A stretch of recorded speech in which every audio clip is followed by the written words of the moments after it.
Yo. All right, we're here. Let me let everybody know that we're live right now. Yeah, I'm late. I'm a little bit late. 30 minutes late on the stream.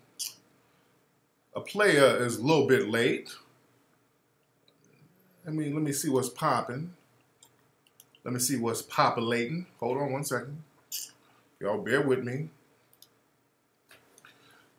Getting it together. But how's everybody doing on the live stream right now? Hold on one second. Y'all bear with me. All right. Man. Let me put this one up. Hold on. All right. Okay. Let me, y'all come on in the room. We're here. Let me let everybody know on Twitter and everything else that we're live right now. Whoops. Wrong thing. All right.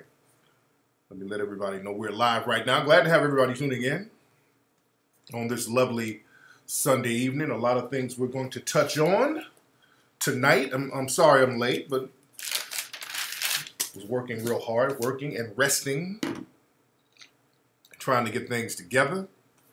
Understand me? But I'm here for the family. I can't see the chat room yet, but I'm gonna get in the chat room in 1 second. Y'all still bear with me. I'll be in the chat room in 1 second. Let me let folks know that we're live. But anyway, man, again, you guys, I hope everybody has purchased their Mink Slide album, Egyptian Musk. Egyptian Musk is still on the digital charts. So shout out to everybody who's still supporting that. You dig? Hold on. Shout out to everybody who's supporting that. I'm looking at some of the messages I'm getting on social media here. Hold on one second. What the hell is this? Okay. Before your sound wave. Okay. All right, people sending me stuff and I have to decipher it. I hate when I have to do that. Let me get up in the chat room and see what's being said. Hold on. Let me let everybody know to follow me now.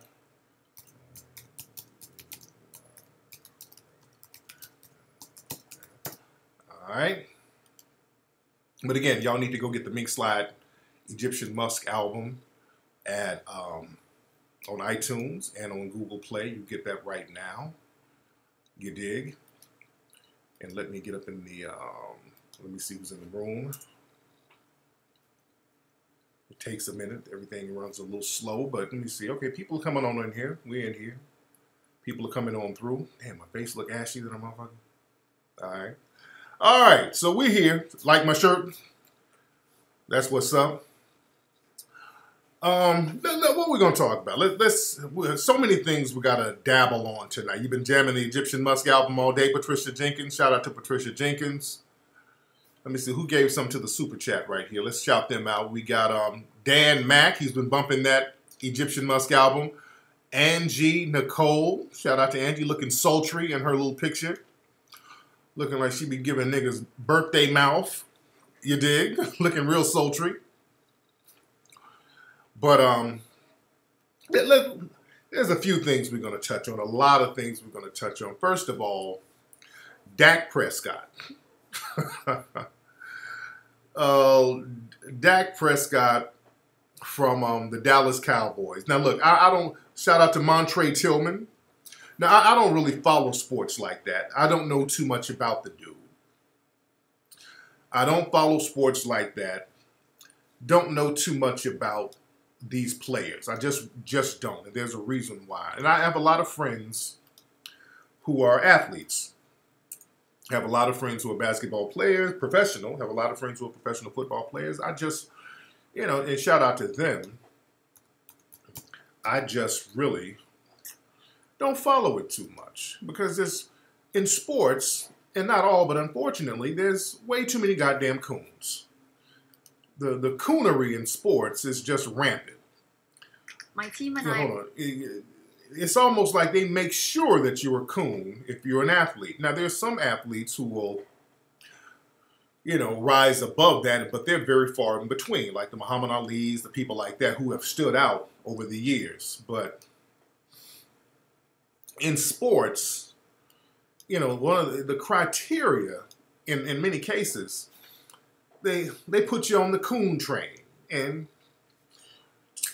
Dak Prescott rode on the coon train full force. Now, let me play a clip of the press conference he gave about standing for the anthem.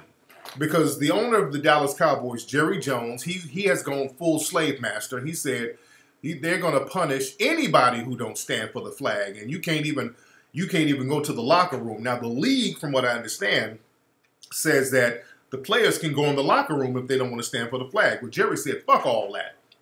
My niggers better not go in that locker room. They better stand up. Or they're going to get punished, they're going to get fined, they're going to get benched. Understand, with 2018, and you got a white supremacy supporter telling grown-ass black men they better stand up. Grown-ass black millionaires are told, you better stand up or else. You understand? You better stand up or else. Grown-ass men being told this. What's up, La Femme Deluxe? Well, let me play a little Dak Prescott. Hold on. Right. Where they stand on this. And in fact, even to the point that Steve Jones said that if a player protests, he won't be a Dallas Cowboy. When you hear that, what's your reaction? Yeah, I mean, I don't necessarily listen to it. It has no effect to me because I do exactly what I'm doing and what I've said and what I stand by. Whether I was wearing the star or not, whether I was playing for Jerry Jones, Stephen Jones, or any other owner. I believe in what I believe in, and that's that. Is that what is that in terms of the anthem? I mean, does that mean yeah, I mean, never protest? No, I never protest. I never protest during the anthem, and I don't think that's the time or the venue to do so. The game of football has always brought me such a peace, and I think it does the same for a lot of people. A lot of people playing the game, a lot of people watching the game, a lot of people that have any impact of the game. So when you bring such a controversy to the stadium, to the field, to the game, it takes away. It takes away from that. It takes away from the joy and to the love that football brings a lot of people. And so, well, look, nigga, getting your ass whooped by police and race soldiers acting as police, that takes away from joy too, nigga. Getting your kids out here getting shot by race soldiers, that takes away from joy too, nigga. So he's like, I mean, he has a handful of crumbs from his biscuits. Bringing this type of controversy to the stadium takes away the joy. Understand, you have NFL players being gaffled up by police officers putting their guns to their heads. And it's this whole, we ain't supposed to say nothing, just shut up and play and just buck dance like good niggers. And all the white supremacists are propping up Dak right now. They're propping him up major. All the white supremacist publications, they're giving him the old attaboy, giving him the pat on the head.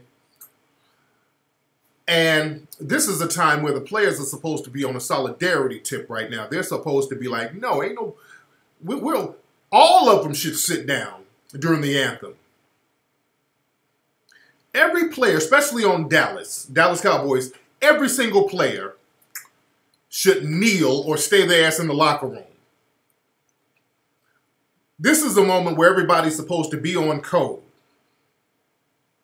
And they got this Negro out here buck dancing for Jerry Jones. All of them, every player. I mean, as a matter of fact, the whole league, every one of them should take a damn knee. All of them. And shut the whole shit down and say, hey, look, no, you're not going to talk to grown-ass men like we're little bitches. Because that's what they're doing right now. White supremacy is flexing on you niggas. White supremacy is saying, look at all the money we give these niggers and we'll still make them bow down. Now, that is a horrible example of a black man.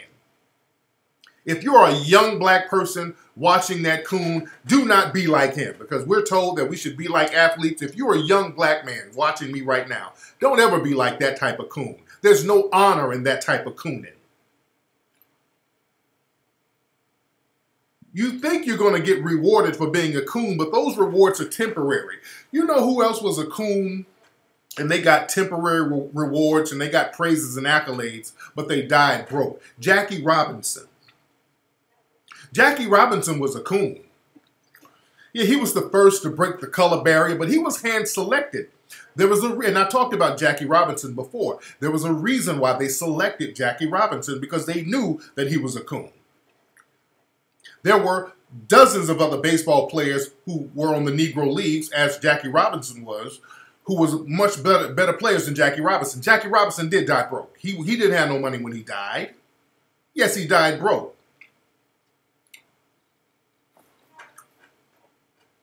Jackie Robinson, he had a brother named Mac Robinson. Mac Robinson was about that life. Now, Mac Robinson was a much better player, much better athlete, but Mac Robinson would fuck you up if you came to him with the bullshit. So they didn't want to bring him in. They didn't want to bring any honorary Negroes. They didn't want to do that. So they know how to screen. The white supremacists are very good at screening their Negroes. So they kind of went over it with them. Hey, look, if you get beat up, if you get cursed out, if they spit on you, what you gonna do? I's just gonna turn the other cheek. You understand? They want that shit. And during the civil rights movement, after Jackie Robinson was done playing, Jackie Robinson was very critical of people in the civil rights movement. He was cooning it up then. He was talking down on the Dr. Kings and the Malcolm X's and all those people. He was talking down on a lot of the civil rights leaders. Why is they starting all this trouble? He was one of them type of niggas. Jackie Robinson was a major coon. And died broke. You dig? Yeah, he snitched on Paul Robeson. He went and testified against Paul Robeson when they should have been on code. They were trying to paint Paul Robeson as a communist. Look all this stuff up. Jackie Robinson was one of the Negroes they got to testify against Paul Robeson and throw him under the bus. Yes, Josh Gibson was about that life. Some of those Negro League players were really about that life, so they handpicked his ass. That's why they'll do a movie about Jackie Robinson and all that now. But he died a broke coon, a broke, lonely coon. And understand with Dak Prescott, and I don't know too much about him, but I posted some tweets about him, and people have been telling me all day, Dak Prescott has been a coon for a long time. From what I've been hearing from people. I don't follow him, but what people have been saying, he's had the tap shoes on for a long time. But what I do understand about Dak Prescott, his mother is white, has a white mother. So, understand, growing up with the white mother, a lot of times, that white mother's telling him, well, you ain't really black, you're biracial. You understand? So he's being told that he was not like all the other Negroes. So you grew up with that mindset. So now you're up here talking about, well, they shouldn't bring that type of controversy to the stadium like he's something other than. You understand? When these Negroes are told that they're not really black, they're mixed, they're mulatto, they're biracial, he's being told he's something else. So in his mind, he thinks he's something else. And understand this. Yeah, Tariq, he's another one. The writer Tariq, he's a real funny style nigga. I've had words with him online. You dig? But in many cases, but no, you say Colin Kaepernick's foster mother is white. His real mother's white too. And she was on that bullshit. But Colin doesn't have that mentality. He knows what the deal is. But understand Dak Prescott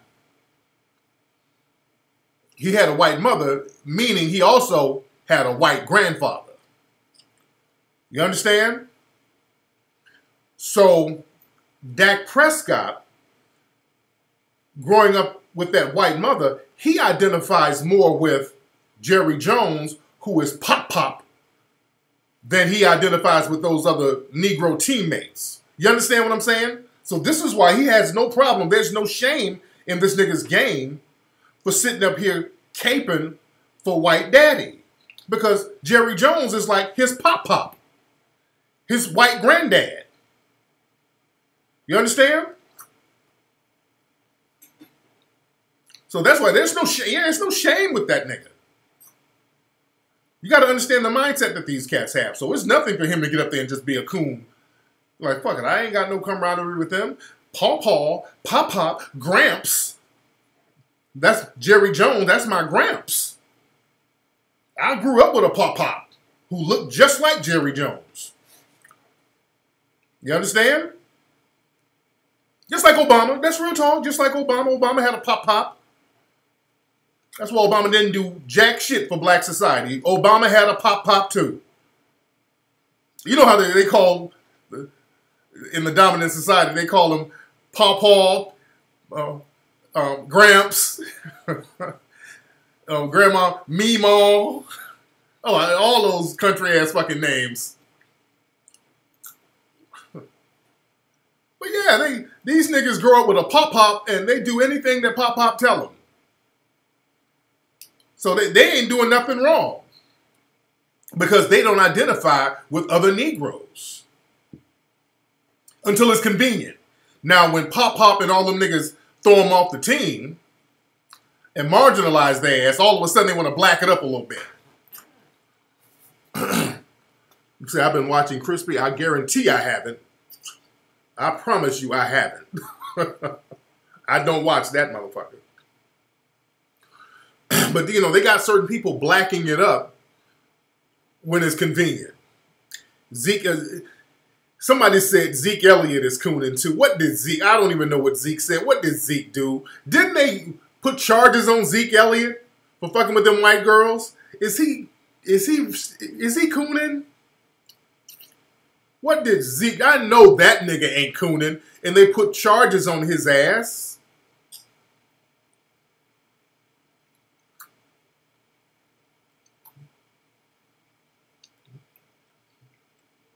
We need another Christian puppet, yeah. But it does. It depends on how they're raised. It depends on how they're raised. Oh, Zeke said it's America's team, so they all should stand. Zeke should know better. Zeke should know better. They done whipped his ass into submission. They done whipped him into submission. And that's what they're doing. They're whipping a lot of black folks into submission. The thing is, a lot of black folks want to black it up when it's convenient. And when they get an opportunity, they get real docile around the dominant society. Like, I was very disappointed in my sister, Monique. I love Monique. I was very disappointed in Monique getting on that talk show, caping for Roseanne. Very disappointed.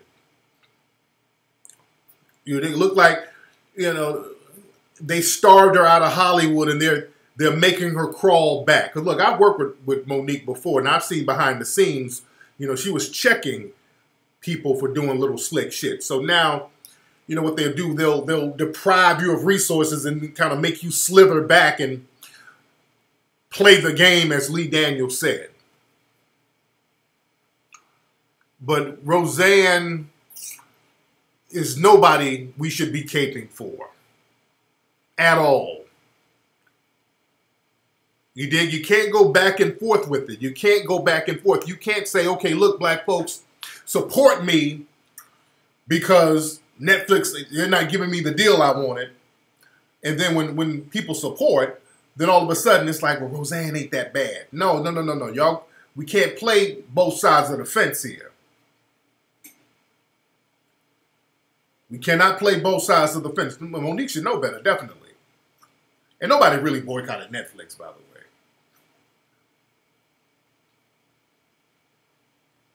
You dig?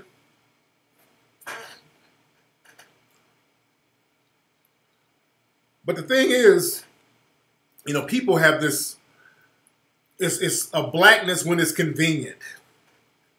And we got to get off that thing. We got to get off that. Yeah, Ving Rhames. Ving Rhames, same thing happened to him. Shit happened to me. It was worse that happened to me. But Ving Rhames, the actor, they said one of his neighbors called the police and said there was a black man who broke in his house. Then the police showed up, knocking on his door, putting a gun in his face. And the thing is, the neighbors know exactly who the hell Ving Rhames is. Let me tell you something. If the neighbor called, because again, all this whole shit about random folks are calling the police and the police just got to jump the action. The police are working with some of these people. I'm telling you from firsthand knowledge, the police are working with some of these so-called people making these random calls. Because what I understand, Ving Rhames, they went to one of the neighbors' houses and with the police, like, okay, who called the police on me? And the neighbor that he went to denied it. So the police is in on this stuff. Again, law enforcement, they know who Ving Rhames is. You knock on the door, you see Ving Rhames and you got a gun to his head. You know who the hell Ving Rhames is. And Ving Rhames, his house has been in the news before. There was one of Ving Rhames' gardeners or somebody, a yard worker got killed at Ving Rhames' house. Ving Rhames had these dogs.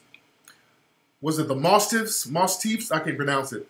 But he had these dogs that killed a motherfucker in his yard. And this happened a few years ago. So they're very familiar with Ving Rhames.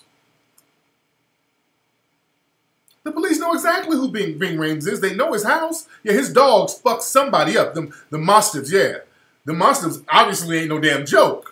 But yeah, and God rest the dead who killed the dude. I mean, damn. But the Mastiffs fucked dude up. If they doing it like that, I need to get a couple of them. Shit.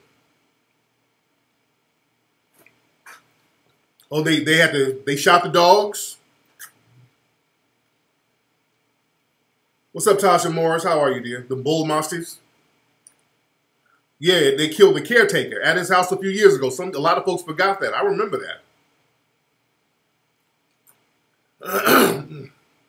Yeah, they mauled him. They mauled the caretaker to death. Mastiffs, my bad. It's Mastiffs. They hunt boars. So are Mastiffs more gangster than pit bulls? The Mastiffs, they're expensive. What's up, Mango Closet? People breed them with pit bulls. So they're more gangster than pit bulls. Somebody said no. A lot of people say yeah.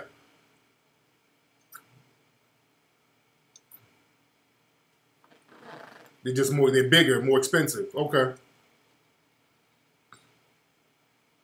They're real big.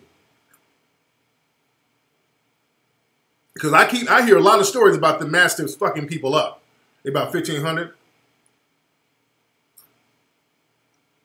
Man.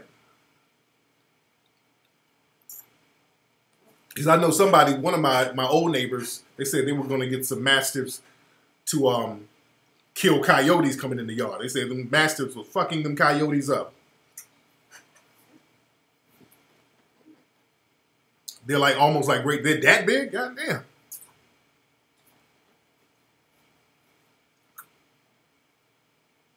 $6 for puppies? God damn. But shit, I just get a cat. Fuck all that. But again, like I was saying, man, they knew exactly who Ving Rhames was. They knew who he was. This is a little test run that they're doing. You know, having their people call the police on prominent folks as a way to get up in your house without a warrant. See, that's how they're going to start. They're going to do this in mass numbers. This is how they can get away with the Constitution and all that old stuff. This is the way they can get up in your crib without a damn warrant. You ain't got to go through all the legalities to get a warrant, just like they did me. Again, I got on video how they had these white supremacists call in a fake threat at my house, and they knew it was a fake threat.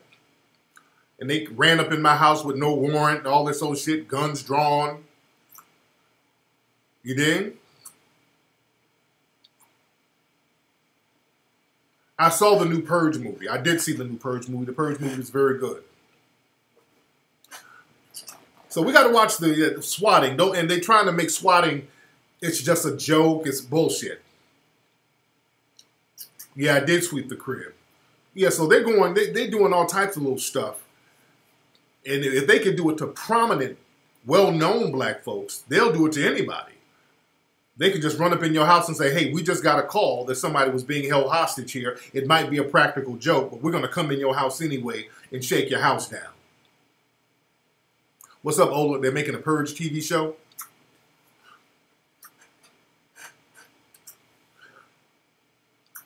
You got to hear about Bone Gang? Didn't he shoot himself or something like that? The Patriot Act supersedes the Constitution, of course.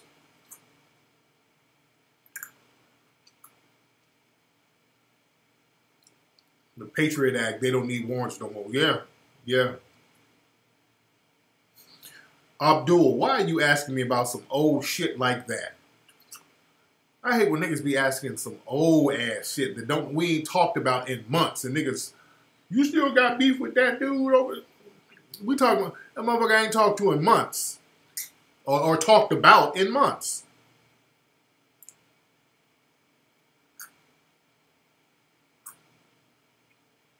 See, he shot himself in the nuts. Thomas P., what are you talking about, man? You know what movie I saw? And my son likes this movie. It's a movie with The Rock called Rampage. Have y'all seen that? It's a movie called Rampage with The Rock. Yeah, I do need a toothpick. I'm sucking my teeth because I ate some chicken earlier and I got this shit in my damn teeth. I ain't got no toothpicks in my office here. So y'all gonna have to deal with that shit. But, I mean, I just hate people asking dumb questions. And that's why we got the think tank private room. I like the private room, the private group we got on Facebook, because it's all constructive. It ain't nobody asking those goofy fucking questions. But yeah, the Rampage movie.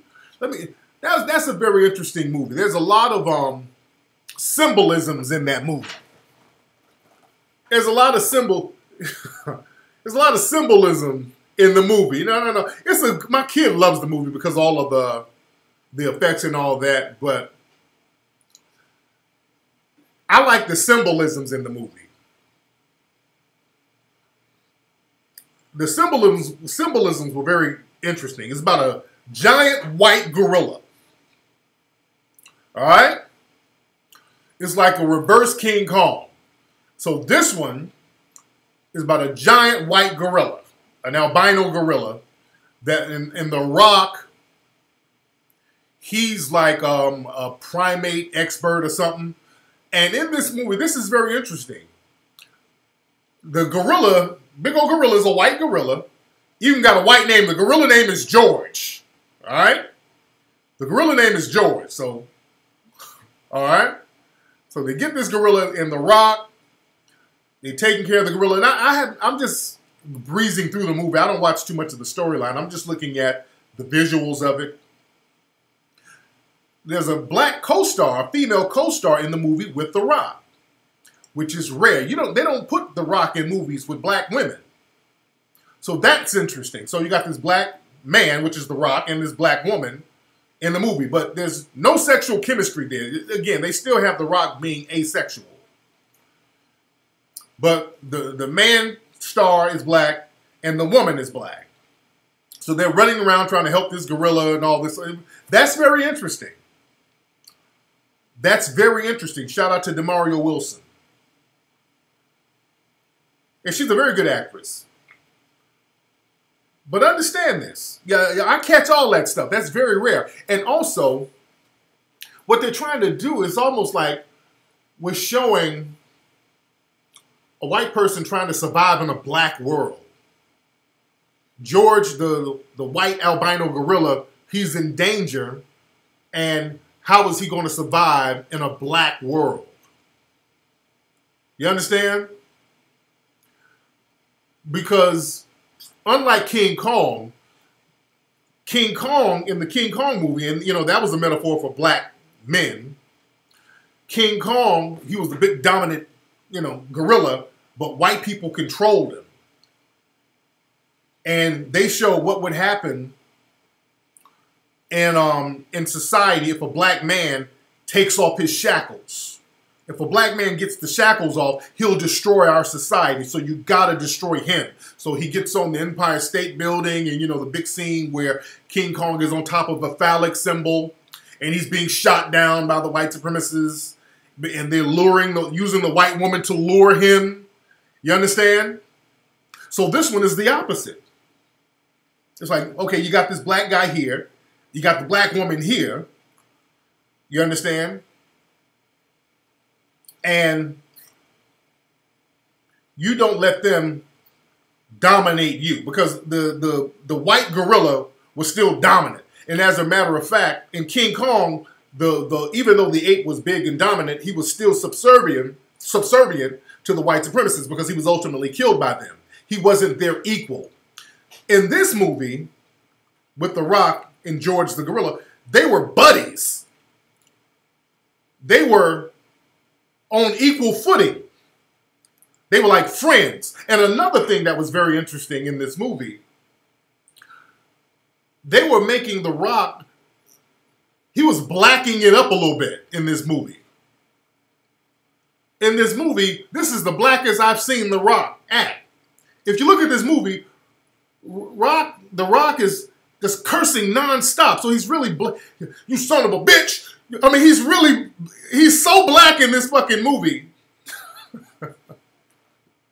I've never seen The Rock this black in a movie. Come on, motherfucker. He bucking his eyes. I mean, you go look at Rampage. The Rock is cussing and talking shit. You son of a bitch. Come on, motherfucker. Come on, get him, Jordan. Let's get these sons of bitches. I'm like, well, really? They got him really niggering it up in this movie. So he's the urban sidekick to the gorilla. Yeah, the Rock was bucking them eyes just a little bit. Boy, The Rock was bucking. Because they don't have him doing all that in other movies. I think in that skyscraper movie, they had him with a white wife. He know how to act. Dear, we're going to have to stop this skyscraper from falling. You know, they got him acting all right. But in the movie with the gorilla, come on, let's get this giant turkey. We're going to shoot that motherfucker. Sure live. The Rock was bucking them fucking eyes. Man. Yeah, it was almost like a Dolomite character. He was buck dancing it up in this movie. and The Rock, he's fighting alligators. It was giant wolves and alligators, and then George had to save him.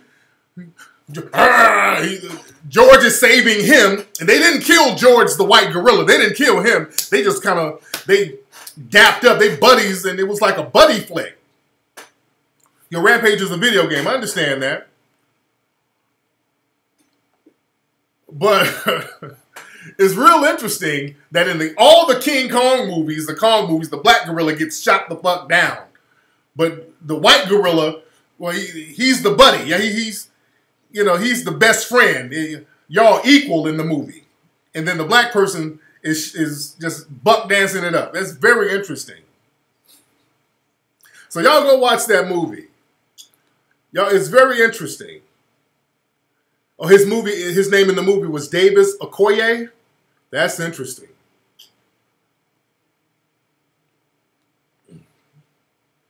So watch that movie. I mean, Rock is like, God damn it. What the fuck you trying to do? Let's go get him, George. Man.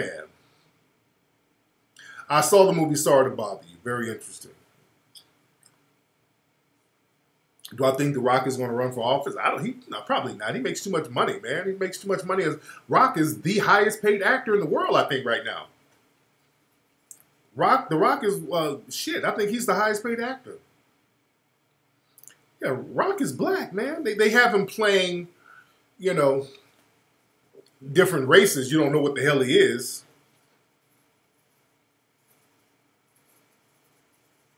You know, they have him playing different races. His dad is black. And understand, The Rock's real name is black as fuck. You don't get no blacker than Dwayne Johnson. You know, they kind of play up the whole Polynesian thing with The Rock. They play up the whole Polynesian because I think his mother's Samoan, right? But his name is Dwayne Johnson. You did? You don't get no black. His name is not like Kui Malau, and it's not a Polynesian name. It's Dwayne fucking Johnson. There's a gang of Dwayne Johnsons in the hood. But I like The Rock. He's a good actor. Very entertaining dude. I like The Rock. Nigga, Dwayne Johnson is a black-ass name.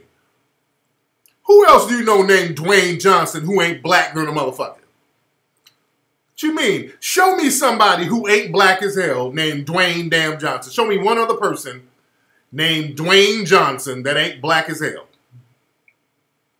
I've been to Samoa, nigga. I ain't met no Dwaynes or no Johnsons in no Samoa. And Hawaii is my second home. I've not met a native named Dwayne or Johnson. Let's just keep it 100.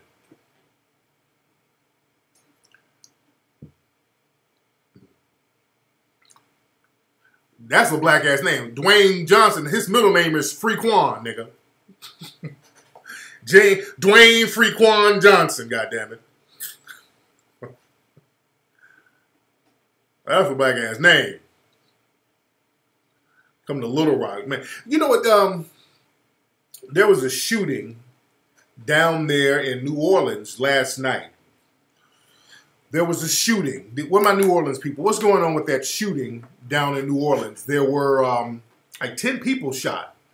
Like they said some people, some cats in hoods. They said they were black or whatever. I don't know. Drove up and shot into a crowd of people. They said this happened down in New Orleans. And speaking of New Orleans, the travel show web series that we did, I'm going to put that up tomorrow. We're going to put the first episode is New Orleans. It's like a 20-minute episode of us down there kicking it in New Orleans. Because I love New Orleans, and that's the thing. We wanted to show a different side of New Orleans, so we're going to put that up. And also, we got to get the other episodes edited. Where are my dudes here who edit? Let me get some of these brothers who are thorough. If you are a brother in the chat room who's a good, thorough editor, y'all email me so we can get some of these other episodes knocked out. Because I got some cats out here doing it, and they really drag a lot of ass. They're fucking around. So, brothers, if you edit and you can edit fast and make it look tight and thorough, email me. I'm talking about for real, thorough editing. For real, for real. Like television quality editing, where your shit is real tight. Email me, man. I hire you to knock out some of these episodes so we can speed up the process.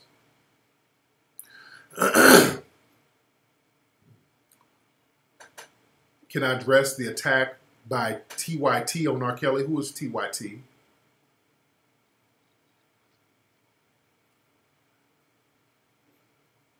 I got some, whoever edited, I got a couple of dollars for you. Don't worry about that. But you got to be thorough. Send me some examples of your shit. Let me shout out to some of the people who's been given to the Melanoid Ministry. Shout out to Darko Dane, Gate 25, Demario Wilson, my brother. Shout out to Demario, the Watts Pioneers, Inc. Much respect to you, family. The Young Turks. Okay, whatever. The Young Turks, that's what I thought.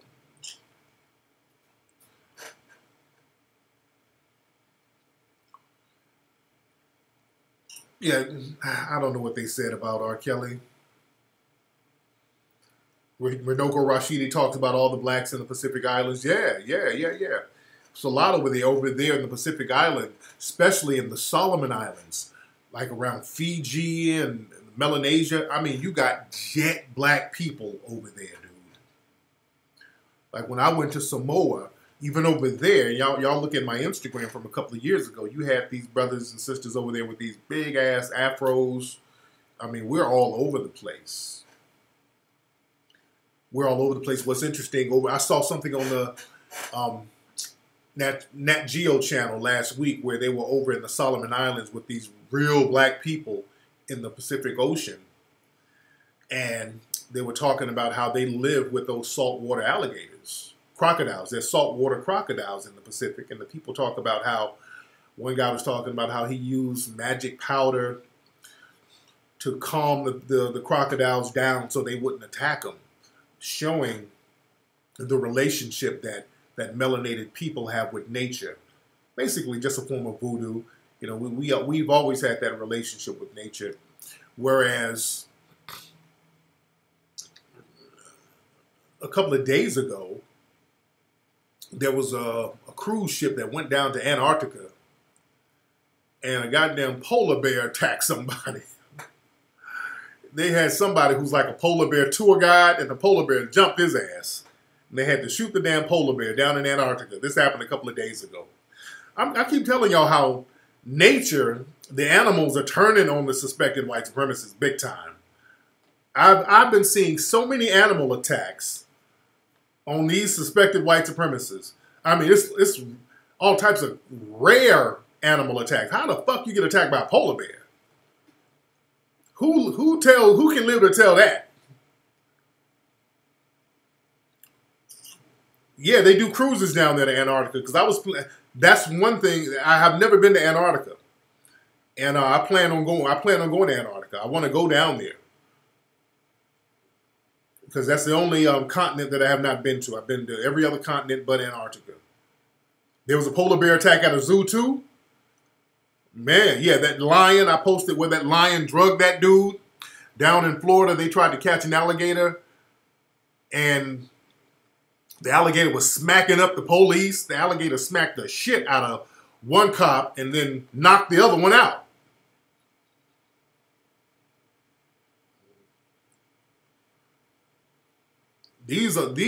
Nature is turning on these folks.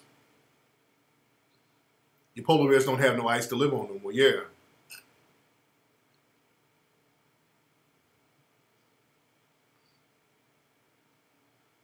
Am I a flat earth believer? No, I don't believe no damn flat earth. Earth is round. Somebody's calling from Milwaukee. I'm not taking calls right now, but you know what's interesting?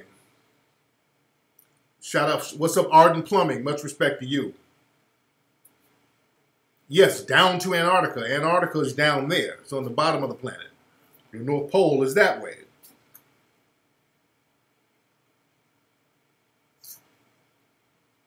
So the alligator was a lone wolf. TWT blamed R. Kelly for the murder of Nia Wilson? What the fuck? That don't even make no sense.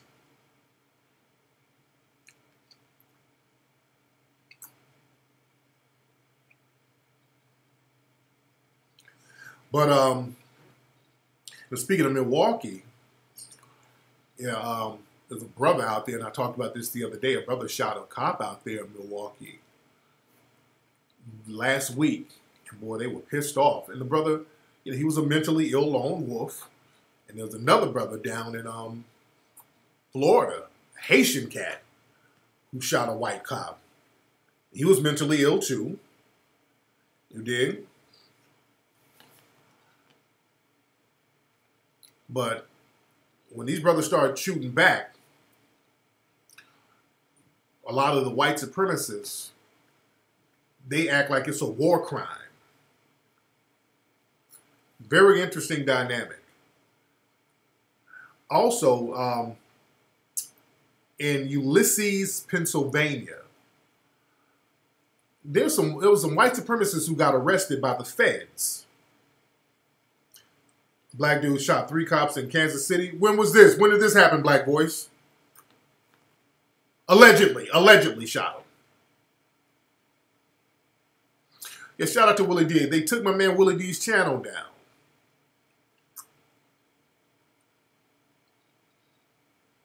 Shout out to Baltimore.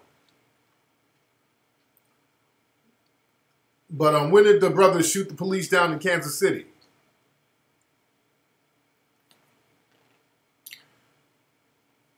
No, you can go to Antarctica.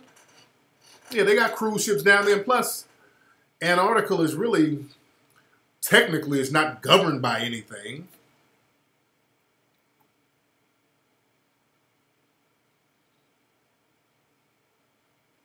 Oh, they killed the brother who shot the police down there? Yeah, they obviously they took Willie D's channel down on YouTube. See, that's the thing. When brothers start speaking truth to power, you get targeted. I don't know when I'm going to be back in London. I don't know yet. I don't know yet.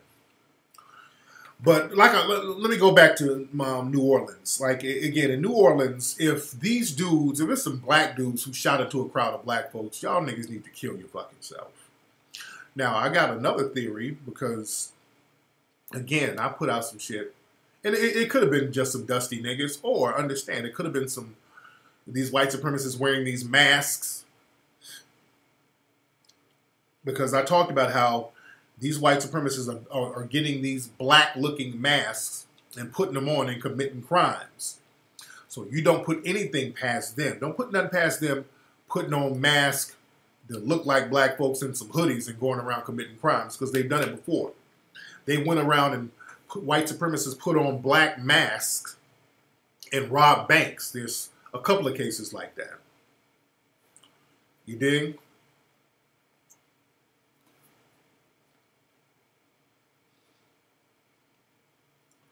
But like I was saying about Ulysses, Pennsylvania.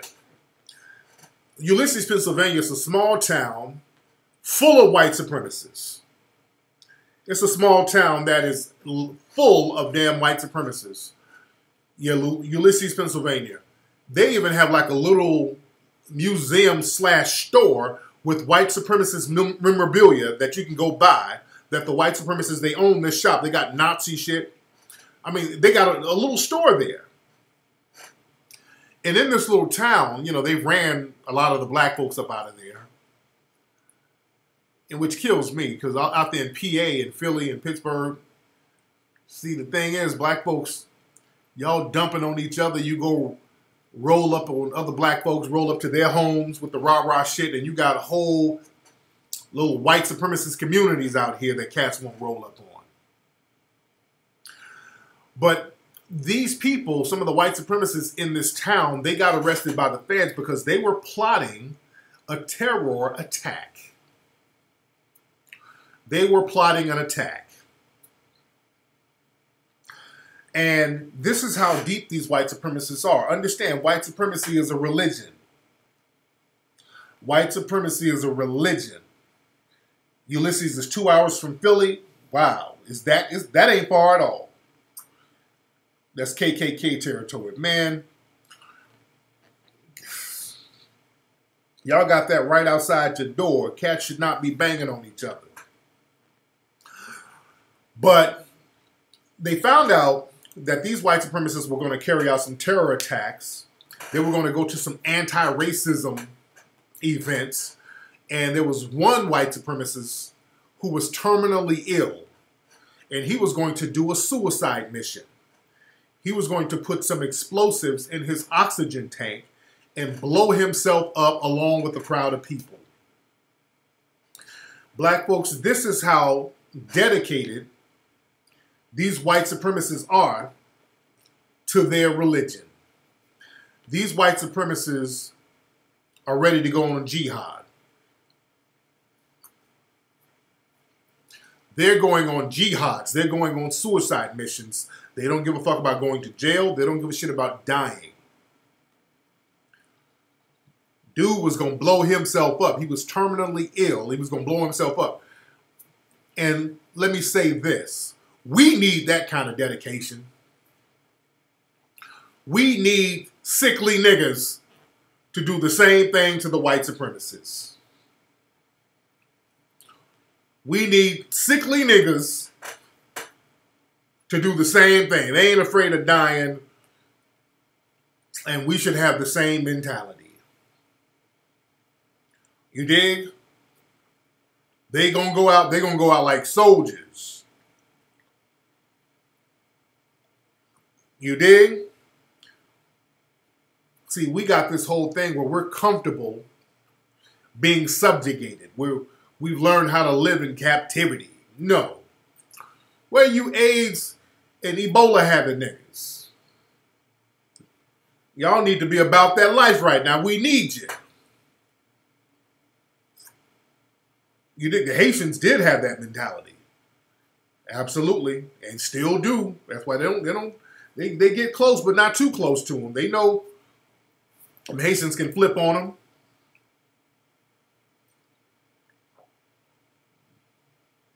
Ever heard about it being 79 white supremacist groups in California? Let me tell you something, Jamel. Those are white extremists, card-carrying white extremists.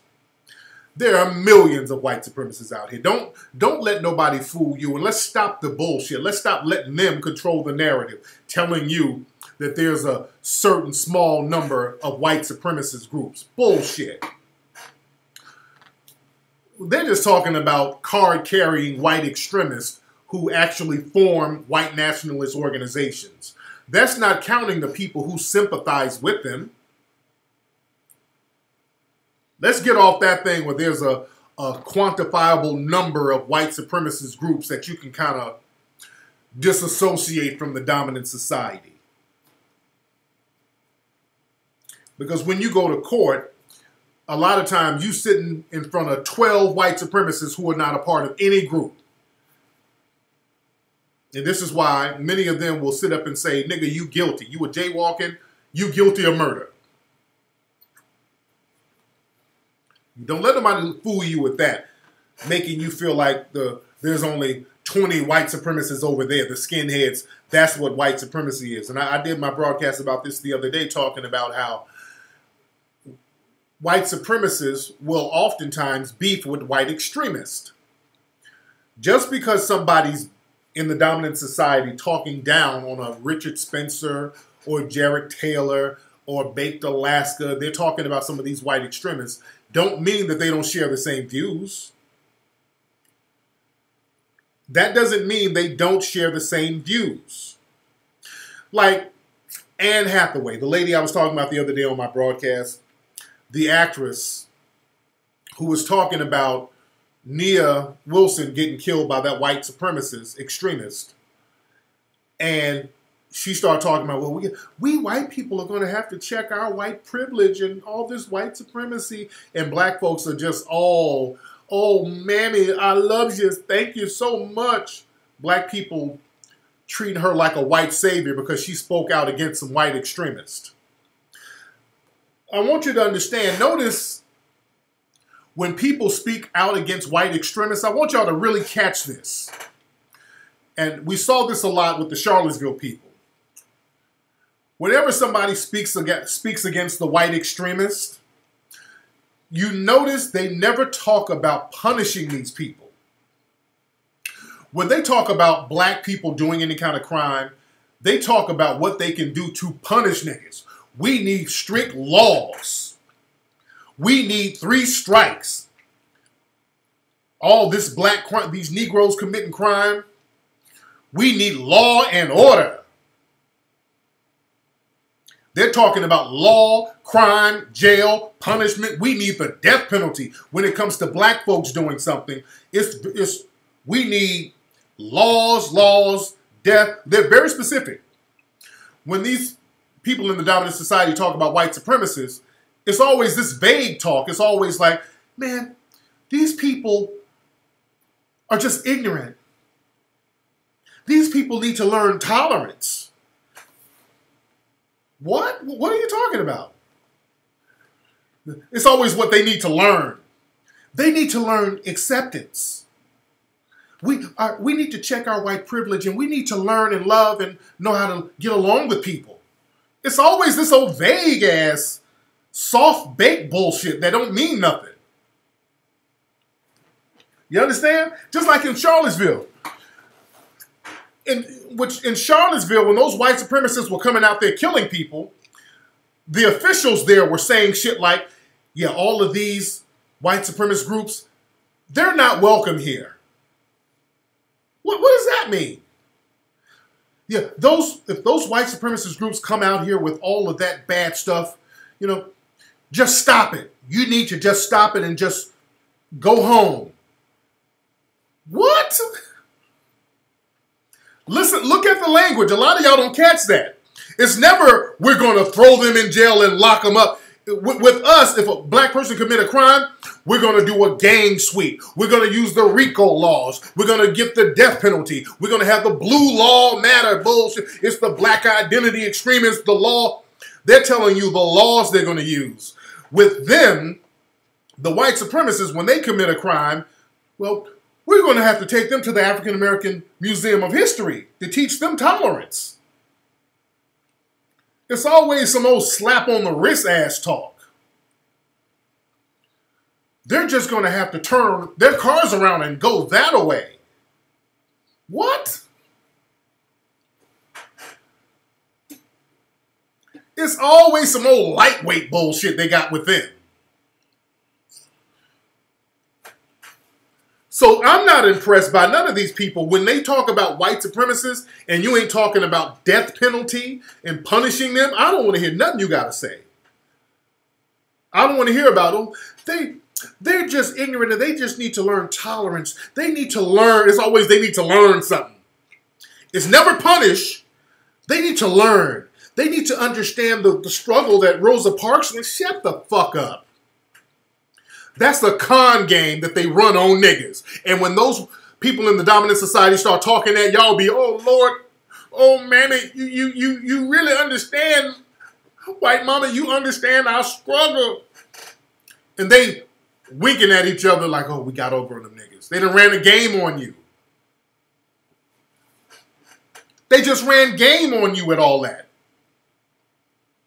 Yeah, the alt-right, they're out here beating people. You know what? They need to really learn everything that Dr. Martin Luther King stood for, which was about togetherness. That's what they need to learn. Oh, thank you, white mommy. And white mommy just ran game on your ass. She didn't say nothing about locking their ass up. She didn't say nothing about putting some terroristic laws on their ass, locking them up for domestic terrorism. You never hear that type of talk. Now, they talk that with you. When y'all do something, when we do something, oh, it's throw the book at us. And black folks fall for the damn okie doke every time. We got to stop falling for that okie doke. The way black folks were caping for Anne Hathaway was some pathetic ass coon shit. I'm sorry. You had black celebrities just all over, especially on the Shade Room, places like that. They were, oh, she invited to the barbecue. Shut the fuck up. When I hear niggas talk that talk, you ain't ready. Y'all still think that white mommy and white daddy's gonna swoop down and save you.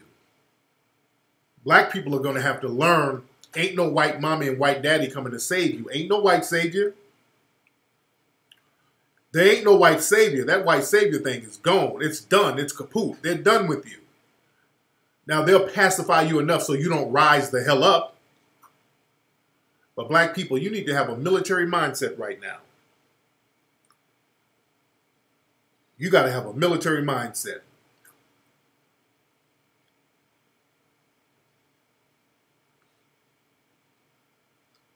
But, yeah, they use the same tricks on us over and over again. They use the same tricks. So black folks, the thing is, you don't need a savior because all you got to do is look at the black person next to you and look in the mirror. That's your savior. All you got to do is look in the mirror. Shout out to New Jersey. I do love New Jersey. But I want black folks to understand all we need is us. All we need is us. And the dominant society, they understand. They have to mind fuck black people into believing you can't do anything on your own without the nod and the permission of white mommy and white daddy. They like to instill that in your brain. And black folks learn how to sit up here and be dependent on white mommy and daddy. You wait on white mommy and daddy to give you a cosign. And this is why I say the movie Black Panther, this is the reason why so many black people like the movie Black Panther, because white mommy and white daddy gave black people permission to like that movie because they produced it. They gave you permission. So that's why black folks was all in the theater dancing and eating chicken wings and shit. We got to stop waiting on permission from those in the dominant society. This is why they don't like, and you notice in the dominant society, independent black success, they don't really like to promote it. I have 5 movies that were huge bestsellers. 5 movies. But let's go back. Let's go back. I have several books that were bestsellers. Now, the reason why they started talking about my books is because my books were selling independently. And then I started getting major book deals. So the major corporations, I did deals with them. And they made money off my books. You know, they caked me off and they made money. So they were promoted because they were making money off of it. But even before I signed major book deals, I had one book deal with Simon & Schuster, had another book deal with Penguin. These are 2 of the biggest book publishers in the world. The books were Player Be Played and the Mac Within. But understand, before that, my first book was with an independent black-owned bookseller out of Chicago, a book publishing company called Frontline Books. And my books were successful before I signed with those majors, all right? So with my other books, I'm like, well, I could just keep the rights to my book instead of giving my rights to the major book companies. You dig? So I got all the rights to my other books back. I don't have the rights to Player Be Played or the Mac Within, but I got the rights to The Art of Mac, and that's still a huge seller now. So they don't like to show that type of success from the independent books. They don't like to show that type of success. What's up, Sunny Days? Hold on. Now. Sunny Days gave 1,000 of something. Let me see. Now, Sunny Days, what country are you in? He gave a donation to the Melanoid Ministries in the chat room. It's W1000. Now, what currency is that? Sunny Days 35. What currency is that? He just gave 1,000, and that's a W. What is that? Wakanda money? What is that? No, it's foreign money. Sunny Days. What country is that? South Korea. Okay. What's the South Korean currency? What is that?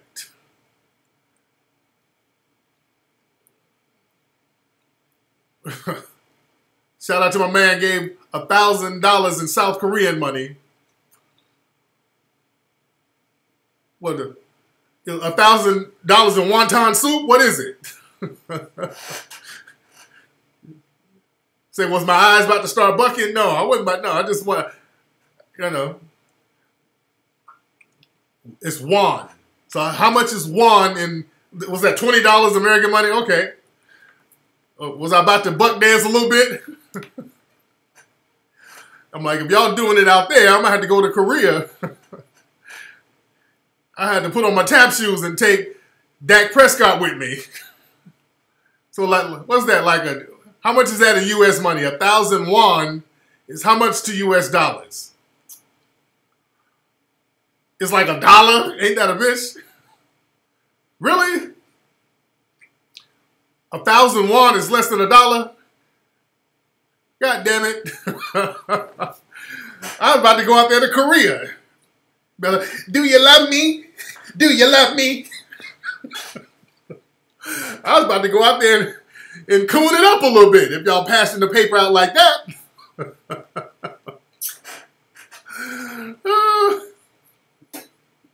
I'm about to take Crispy out there. Are you serious? Are you serious? I was about to take George the gorilla. Come on, motherfucker. God damn it, George. Is they serious? Do you love me? Yeah, we're about to go do a Mink Slide concert out there with Crispy and George the gorilla. And Dennis Rodman. I'm out here eating a taco salad and don't know how to love me. Man. Man. I thought I came up. That nigga gave me a damn $1. Ain't that a bitch? And that nigga threw it out there like he was making it rain.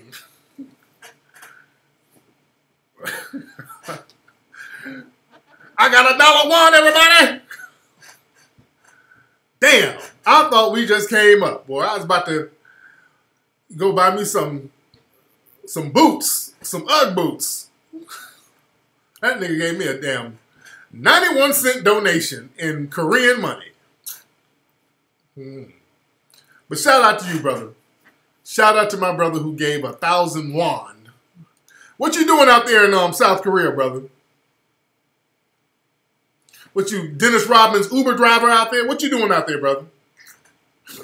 Make a left and make a right over here by KFC. Yeah, I thought he made it rain. He made it drizzle.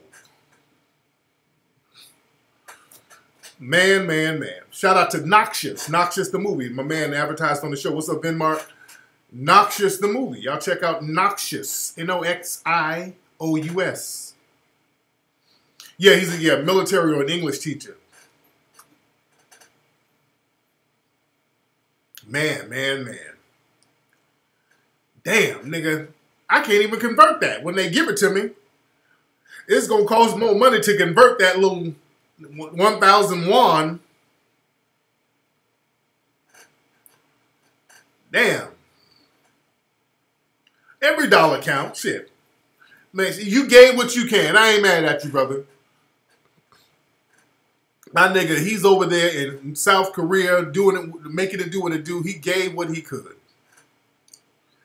You taught English over there for 5 years. That's another thing, man. There's a lot of jobs overseas, black people. That's another thing, black folks. There are a lot of jobs overseas. But you ain't got to sit here broke, then, motherfucker. If you ain't working and the job market is fucked up, you can travel, especially if you don't have any children. Especially if you're young. If you're a young person, I would advise you to travel. If you don't have no mortgages, no children, no major responsibilities, go teach English in other countries. I mean, these other countries are wide open for that. Especially in Dubai. In Dubai, there's a lot of black folks over there teaching. I know a lot of folks who go to Thailand and China and Japan and they teach over there. You dig? You've been a contractor for years. That's what's up. Your frat brother talk English in South Korea? Yeah.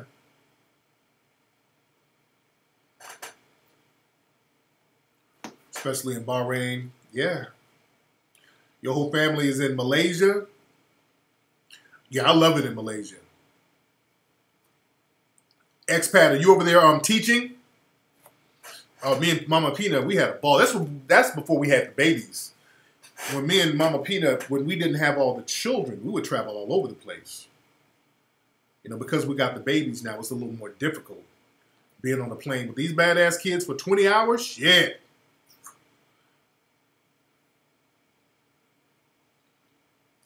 You retired, expat? That's what's up. Yeah, Malaysia's nice. What's up, Dr. Charm? They will give you a 1 or 2 year initial contract. Some of them will fly you home for the holidays. So, Dr. Charm, did you teach overseas?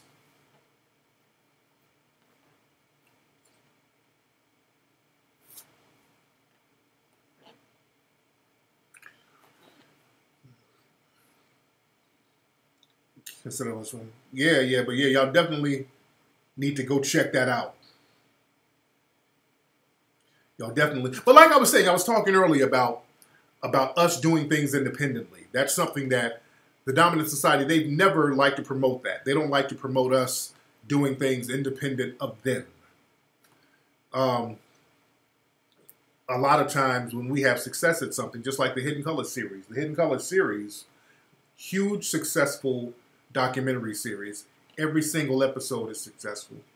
And the mainstream media, they try to ignore it. They try to ignore it, but we got the ear of the street, so the people who need it don't ignore it.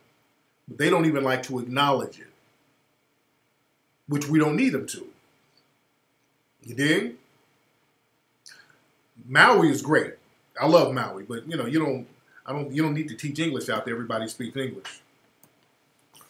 But yeah, a lot of them, when it comes to independent stuff that we do on our own without approval of the dominant society, they get a little funny style. What's up, Queen from Instagram? Okay, there's a lot of queens on Instagram. It's your birthday today, Jaleesa. Shout out to me for changing your life. Shout out to you, Jaleesa. How old are you, dear? Thank you very much, Charm. But like I was saying, man, when it comes to us doing things without the dominant society, they really like to downplay it. They really like downplaying that. You're 29. Okay, that means you're 35. But shout out to you.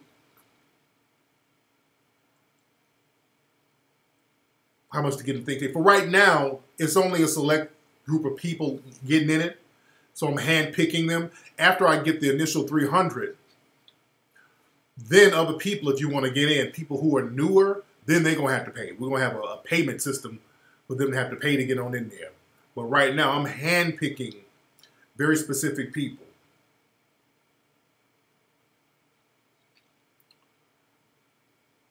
Yeah, you heard about Hidden Colors through word of mouth, and that's the thing. We got to go back to that. See, black folks, we know how to get things done through word of mouth. A lot of times what we'll do a lot of dumb shit through word of mouth, or a lot of inconsequential things through word of mouth. Like, we'll get the latest dance going through word of mouth. That's something that black folks, we've always been able to do. Even back when I was growing up, somebody would create a dance in Detroit, and a week later, that same dance will be down in Alabama. And there was no MTV or none of that. You didn't see it on TV. You just learned that shit. People would learn dances, and it would sweep across the nation. You understand? We need to have that same kind of mentality when it comes to progressive things. We need to have that same mentality, and that's what we're doing, and that's what we did with the Hidden Colors series. Through word of mouth. There's people talking about it, just make it so thorough, because we know how to get information, because black people, we're always running our damn mouth. We're always talking. We're always communicating with each other.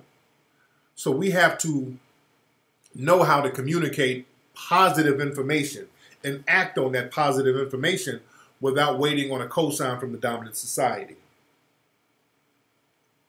I have not, Ray. I have not, brother. That Mink Slide is dope. And yeah, that brings us to Mink Slide.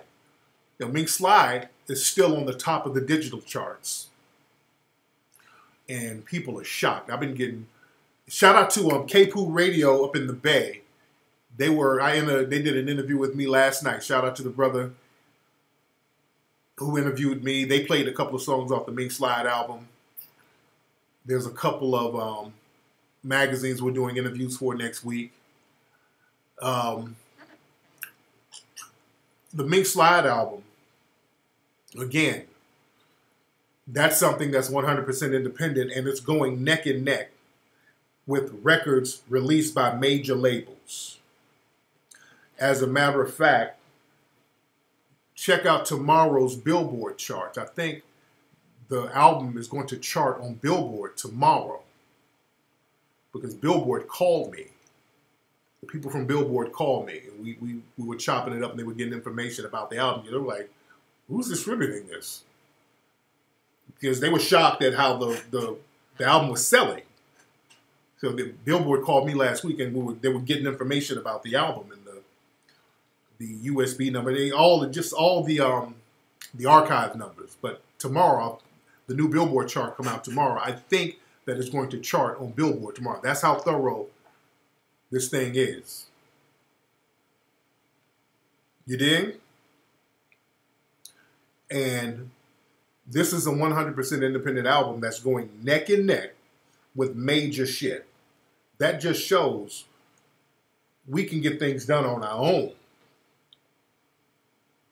We can get things done on our own. Don't worry about hating niggas. That's another thing. A lot of times with us, we don't want to do stuff because we're afraid of niggas hating. That stifles a lot of black folks from doing shit. Black folks, we get caught up on what a handful of hate niggas would say.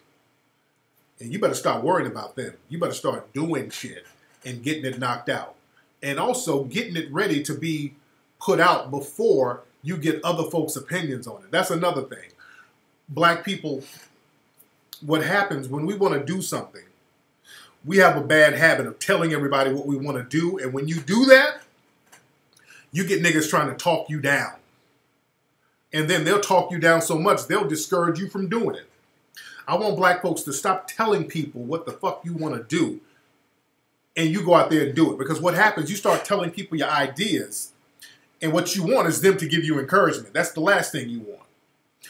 If you feel something that you want to do and you are passionate about it, you go do that shit.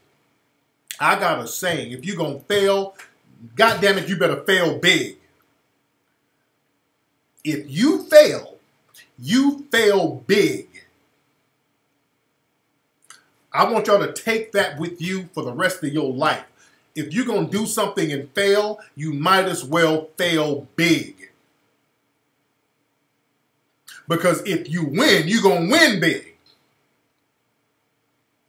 But stop telling people, and that includes your family, your people, all those folks. You ain't got to tell everybody everything to your people. Shout out to Birmingham. Hope Coleman, you sound familiar.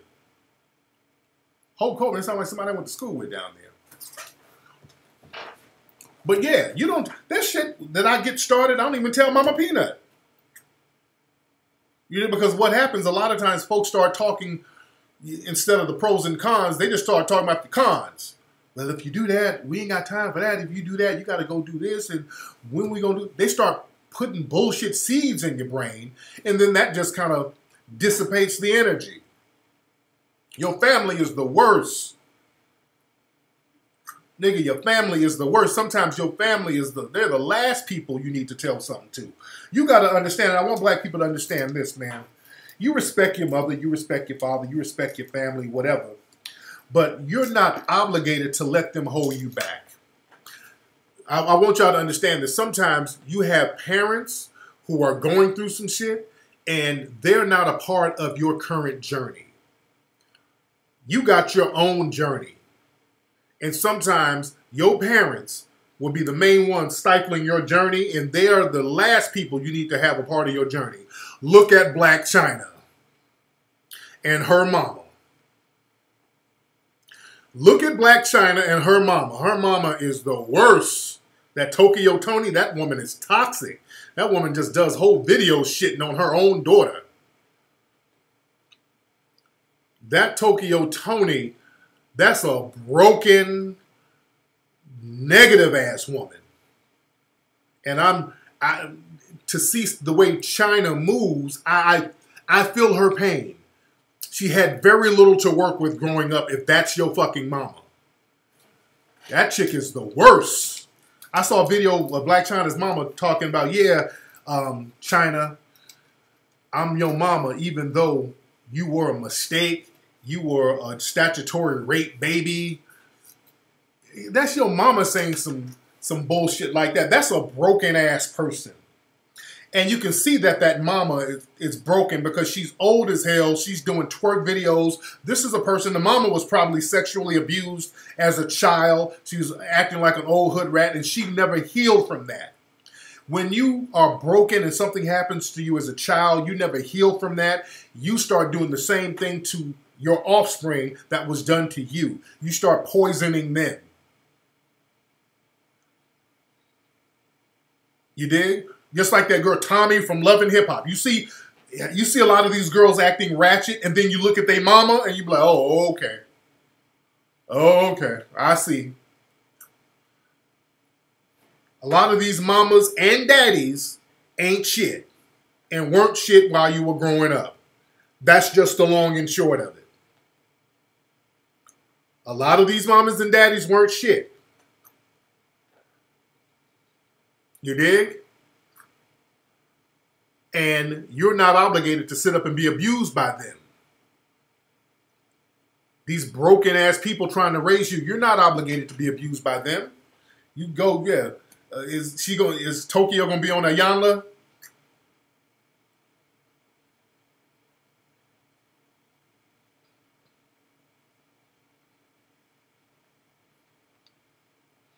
Yeah, clearly there was some drug use there.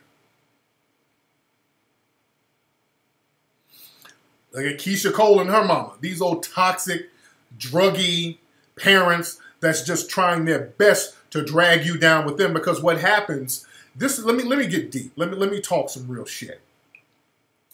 Most people you see on drugs are people who've been molested. When you see people on drugs, crack and heroin and all that, men and women, by the way, men and women, you look into their background, these are people who've been molested. Because for you to poison yourself that much, that's you trying to self-medicate. And we don't really have any type of institution set up where we can give people the proper help they need for that. Black folks, we go through so much shit. So a molestation here, a fondling there, just drink something and get over it. Smoke something and get over it. Just like Whitney Houston came out, she was molested by a relative. Bobby Brown was molested by a preacher, by a minister. When his mother got arrested, him and his siblings were taken away and put into like a group home or something temporarily. And there was some minister, I think the minister was even white, molested Bobby Brown. You dig? I think Mike Tyson was molested too. I think. I'm not for sure, but I think.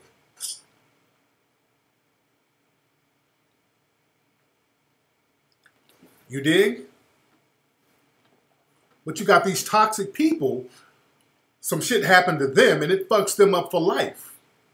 Because they've never had a chance to get that out of their system to fix that. Even the Iceberg Slim, the famous writer, former pimp, he was molested at like 3 years old by a babysitter. The babysitter made him eat her out at like 3 years old or some shit. He was real young. Iceberg Slim, his real name is Robert Beck. Oprah was molested. R. Kelly said he was molested. But Iceberg Slim was molested at 3 years old by a woman watching him. So he became a hardcore stomp down pimp. You dig? He became a stomp down pimp. Richard Pryor, he was molested. The Sugar Ray Leonard was molested. Yeah, Iceberg Slim, he resented women after that. Yeah, he was hard on women. Heavy, beating them with wire hangers and shit.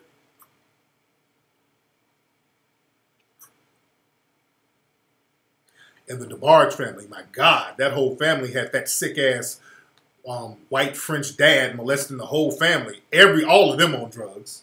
Todd Bridges, he was on the pipe. He got molested by a manager. You understand?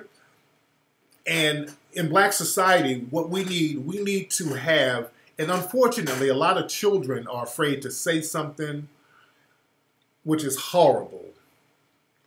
I would like for us to have institutions for that, to protect children or to get people the proper help that they need. And that's something we need to look into. Well, you know what? We're going to talk about that in the think tank in the Melanoid 300 room. That's something that we need to discuss. We need to have a real good conversation about how we can set up institutions or even groups in certain cities to help children or help people or even teens who've been through some type of sexual molestation, something where they can be low-key and anonymous with, because a lot of people are embarrassed to come out and say stuff about it. A lot of people are embarrassed, so we should have something where people can just kind of anonymously come in and just get stuff off their chest, and we can heal people. Well, to get in the 300 group, it's a real screening process. And we've been having some great conversation. You'll be surprised how much you can get discussed and how much positive information you can get out there without people trolling and goofing off. Because in the Melanoid 300 page in that group is very carefully selected. So all the conversation is very constructive. There's only a handful of people in there. So it's not everybody. It's not a numbers game. It's a quality game. And there's so much great information. We've been talking about training manuals. We've been sharing shit like these police memos that go out telling them how to deal with people they're about to arrest and certain mannerisms they look for. We've been talking about survival tactics. Military tactics, military training. We've been talking about those 3D guns, where to get weapons legally, weapons training legally. We're just real constructive stuff. Cuz the model, you say cuz the model was gay? Are you for real?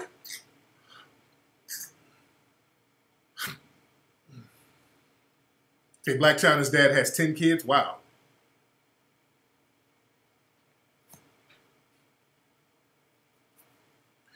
Do you have to be black to be in the 300? Well, if you're in the dominant society and if you don't have a track record of doing anything to replace the system of white supremacy with justice, you can't get in the room.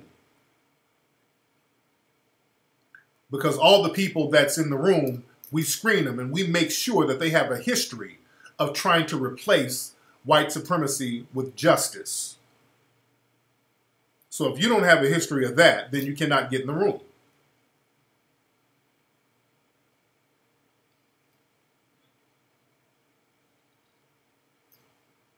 Your wife loves city lights. That's what's up. Yeah, those guns made with 3D printers. I got the family here. A lot of people in Brooklyn say that cuz the model was gay. I haven't heard that one, but I wouldn't be surprised.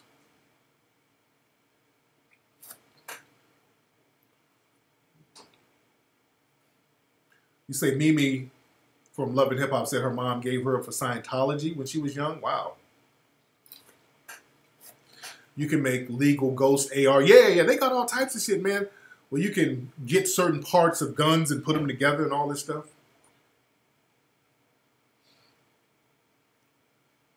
Did I read an article about Sean King? What article? What article about Sean King?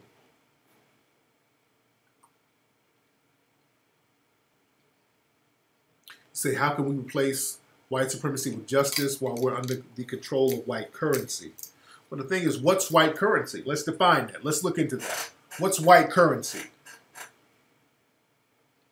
What is white currency? See, we gotta watch these words. How do I feel about Trump? Come on, man, don't y'all asking some random bullshit questions. You have a history of that. And what are you, Michael Gardner? You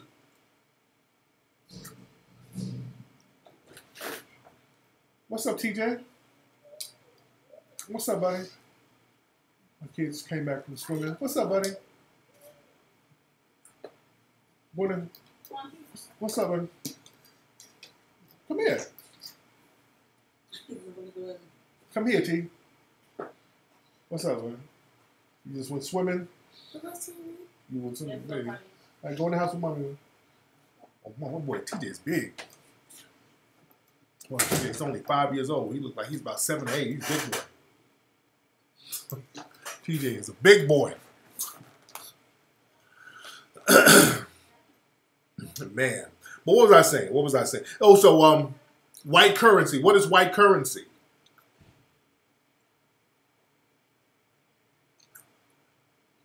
Now, where is he? Where is he? You finished avoid. Yeah, that avoid the machines is good. We're promoting that book heavy. Now, we're gonna promote and distribute that book. Yeah, we're working with them, and we're gonna distribute that book. And also, oh yeah, this week, family, we're gonna have a back to school Mackish package.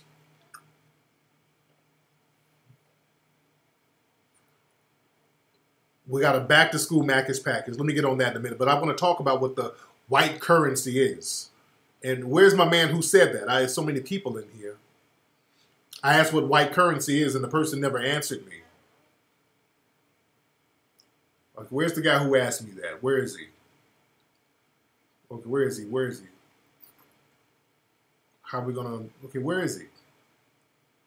Let's see.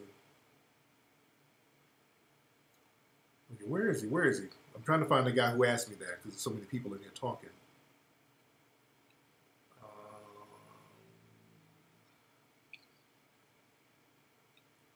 Okay, I can't see where he is now. Okay, I can't see. Okay, I don't know who asked me that. He left.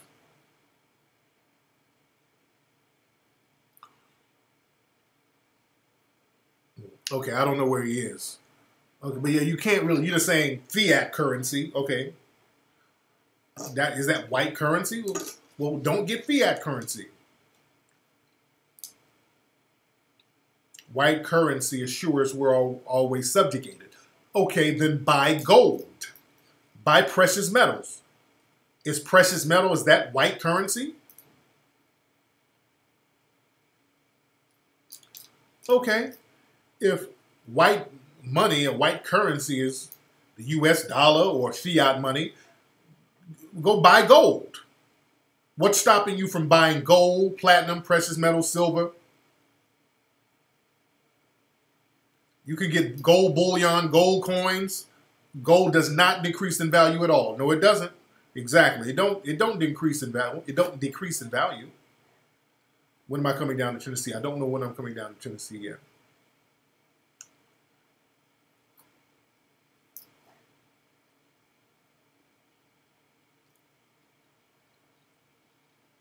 Oh, wait, whoa, what? Somebody called Sean King out for collaborating with the FBI. What the fuck? Hold on, let me look at, what is this? Okay, it says this link don't work. D. Tubman, that link don't work, beloved.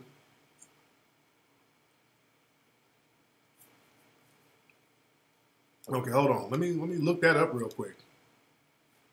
Hold on. Hold on, let me see something. Let me see, that's interesting. Come on now, my shit would act slow right now. Come on.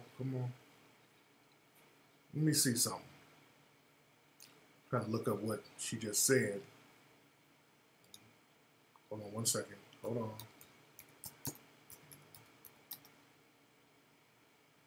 Wait 1 second. Let me just verify. Because sometimes people say stuff. Okay.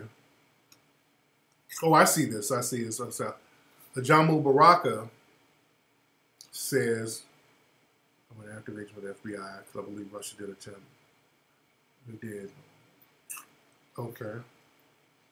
Somebody said that Ajamu Baraka says he's talking about Sean King. He says Sean King is all in with the FBI and CIA.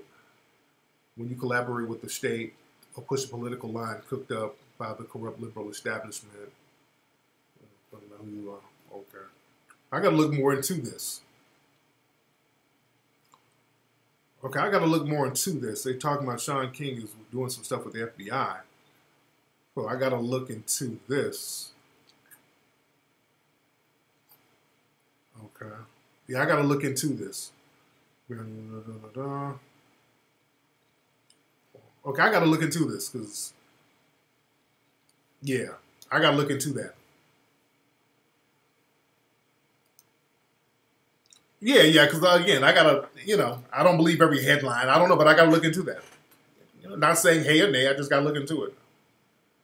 You know, I'm just not hearing about that. So he tweeted something in favor of the FBI. You dig? So you don't, I don't know. I don't know. I got to look into it.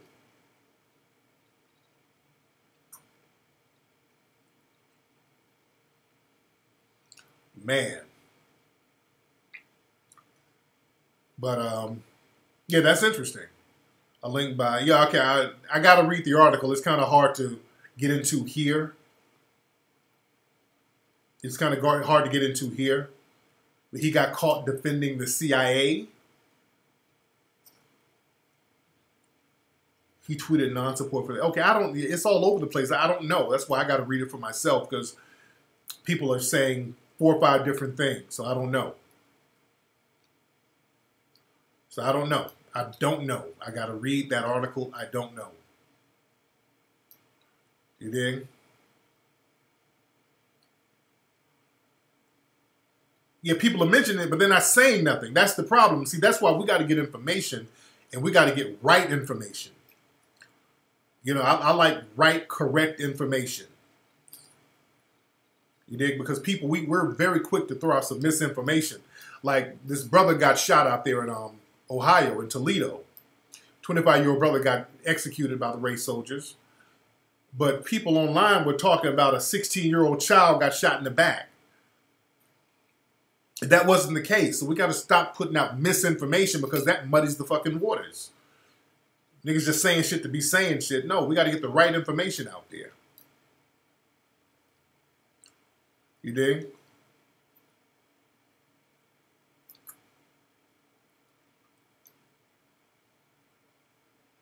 Yeah, so we gotta be right and exact with information. Yeah, I like correct information.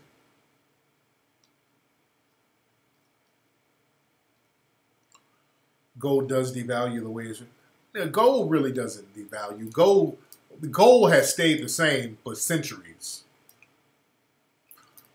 The gold has been pretty consistent for centuries.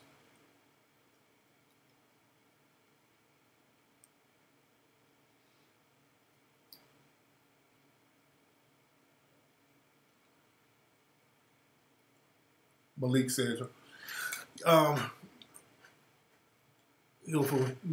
the whole thing with Charlemagne, they had to come up with a DNA test that, there was a rape kit that didn't have none of Charlemagne's DNA in it.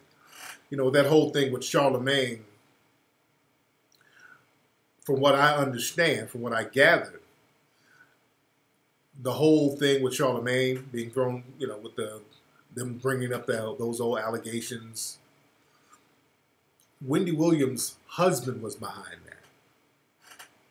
Because Wendy Williams' husband has like a little vendetta against Charlemagne. So he was kind of the one behind all that stuff. You dig? Yeah, real heavy shit. Yeah, some real heavy shit. But yeah, they just released like the rape kits and all that stuff, and none of his DNA was found in the rape kit. Yeah, Wendy Williams has a husband. Yeah, but Wendy Williams' husband was behind all that. Yeah, Wendy Williams' husband was behind that. Allegedly. I'm going to say allegedly. Allegedly. But yeah, old dude was behind a lot of that stuff. And yeah, from what I understand, Wendy Williams' ex, or her, I don't even think it's her ex, yeah, Kevin, that dude. Allegedly. I'm going to just say allegedly, from what I understand. But I'm just saying that as a technicality. Yeah, that dude does a lot of little slick shit.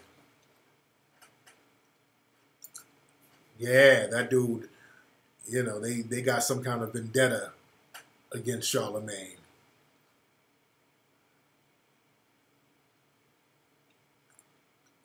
What did Charlemagne expose him cheating on Wendy Williams, and that's what the vendetta is?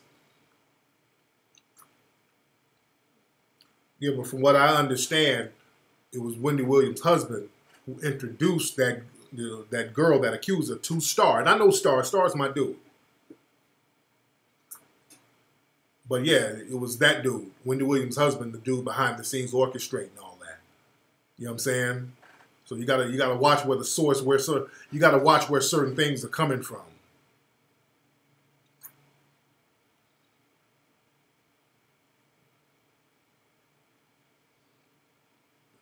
You dig?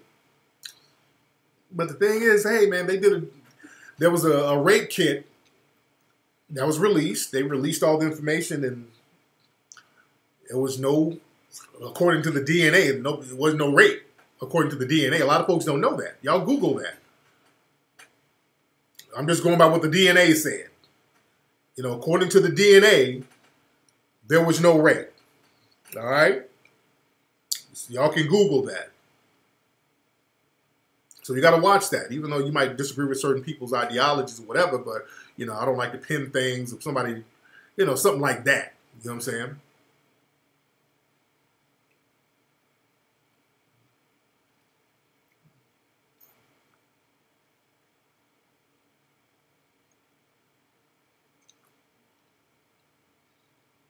Yeah, there was no DNA against Cosby either. Yeah, but, you know, that was on some I might not say so bullshit.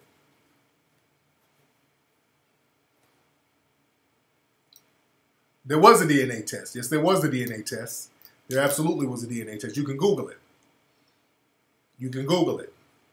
It was a DNA test.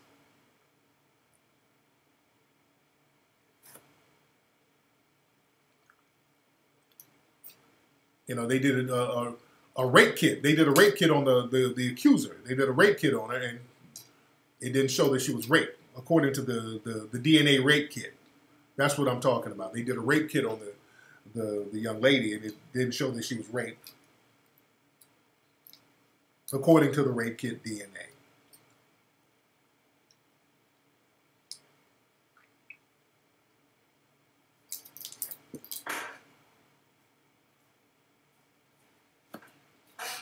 They won't find semen.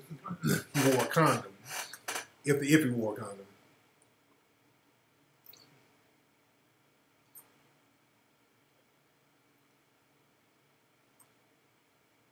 But I don't know that. I don't know if there was a condom. I don't know if there was a condom. I don't know that.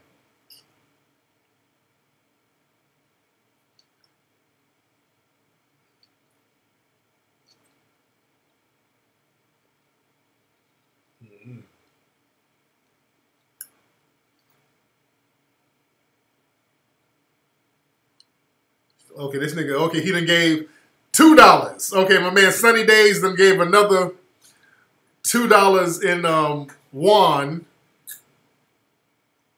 Shout out to my brother that gave me another $2,000 in Korean won. He's balling the hell out tonight. Oh, I'm a boss. And if I go to South Korea, I'm that nigga. I'm gonna make it rain if I ever go to South Korea with that. How much? I got 3,000 won right now.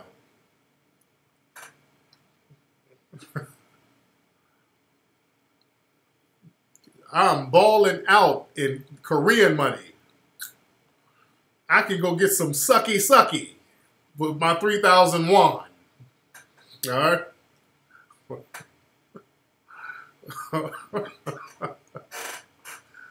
Man.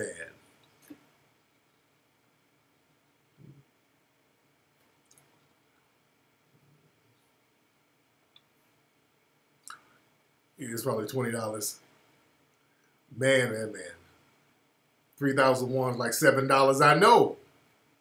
I can't even get no sucky for $7.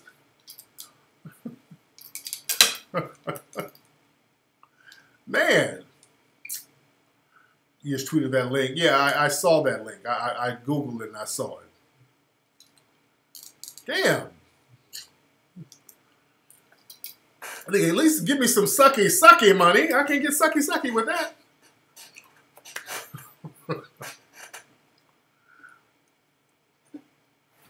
Man, give me a sip of water, guys. Hold on.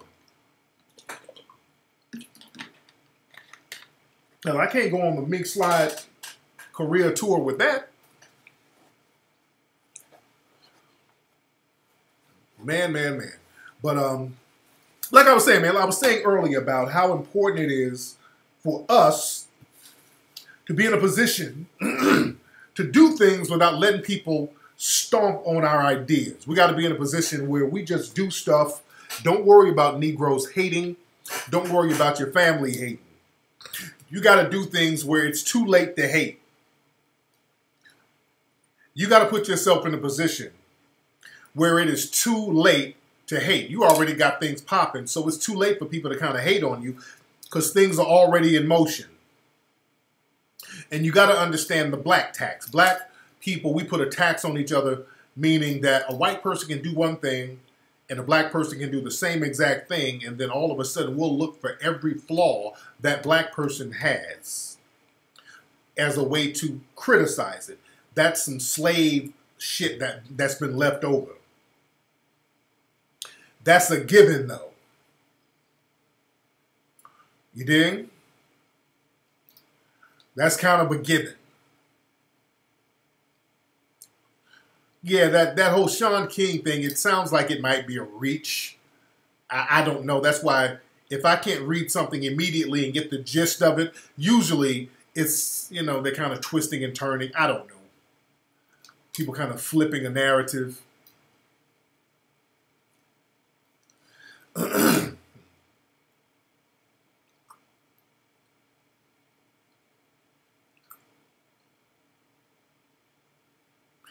Yeah, but when it comes to other black folks, we'll look for a reason to kind of hate on this shit.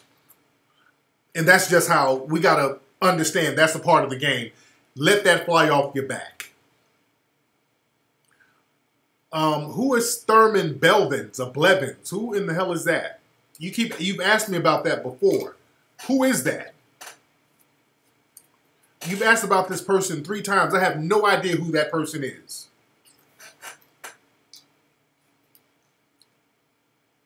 They dug up 2 baseball players' racial tweets. Who are they?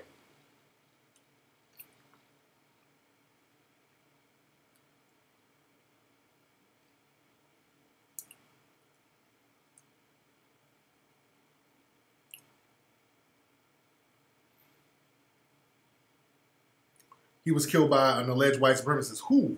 I mean, who is he?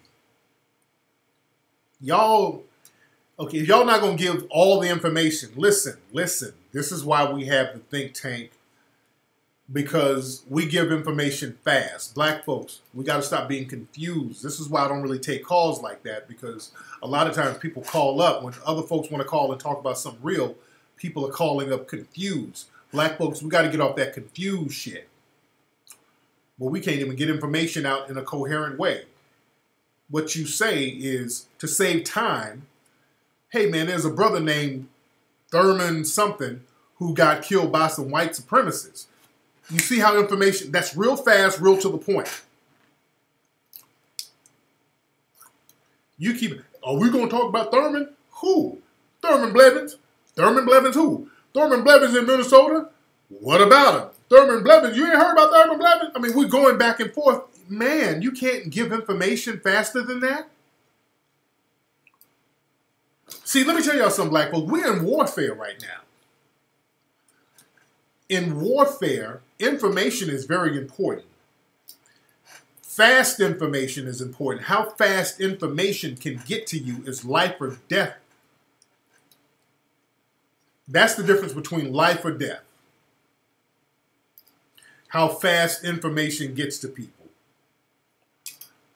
Let's talk, and this is a very, black folks have to understand this. See, our communication skills when it comes to positive information, constructive, we get confused. Now, if it's bullshit, we're very articulate about bullshit. Man, Beyonce pregnant, man, and the Beyonce pregnant rumor be all over the city by the end of the day. And some non sequiturs. The white supremacists, they get information through osmosis. They're on the same page. They don't even have to say nothing. They don't even have to say anything, and they're on the same page. Or one person says something, and everybody else gets on code with what that one white supremacist said.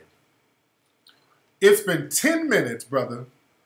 You've been talking about somebody who got shot, and I still don't know anything about it. I don't know nothing. I don't know the circumstances. You've been talking in circles nonstop. You cannot give coherent information for some reason. Because we have conversations in our minds and shit. Dash cam footage was released of this brother killed by Minnesota PD. When was he killed?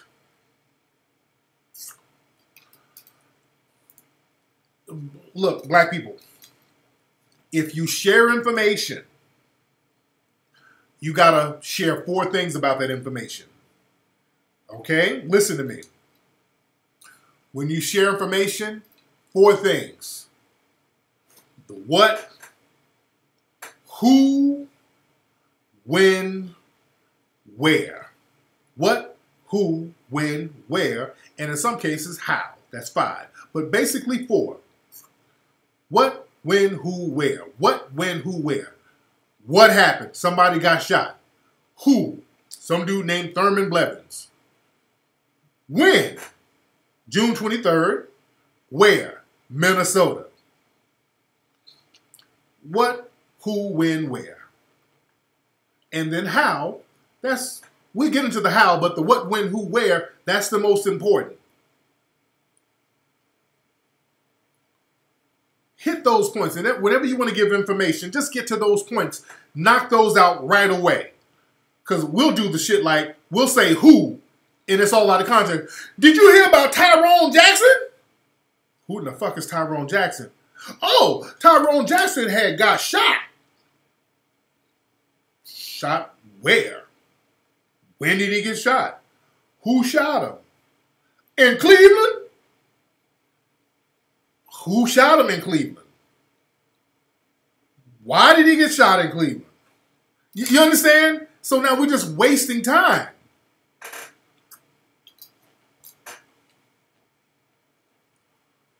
We can't waste time like that.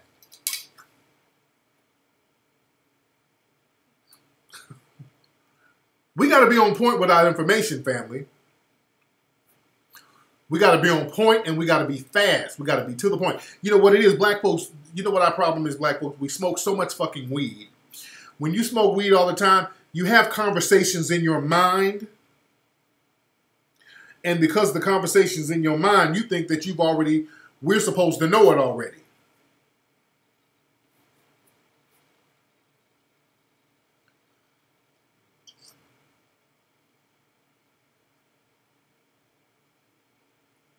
There's no punishment for the white supremacists, of course. That's why we got to stop that protesting. And again, like I said the other day, the month of August is right around the corner. Month of August is here. And I predict there's going to be a major racial conflict in August. And when I say major conflict, I think that the white supremacists are going to push buttons somewhere, and black people are going to get in some good hits. Meaning that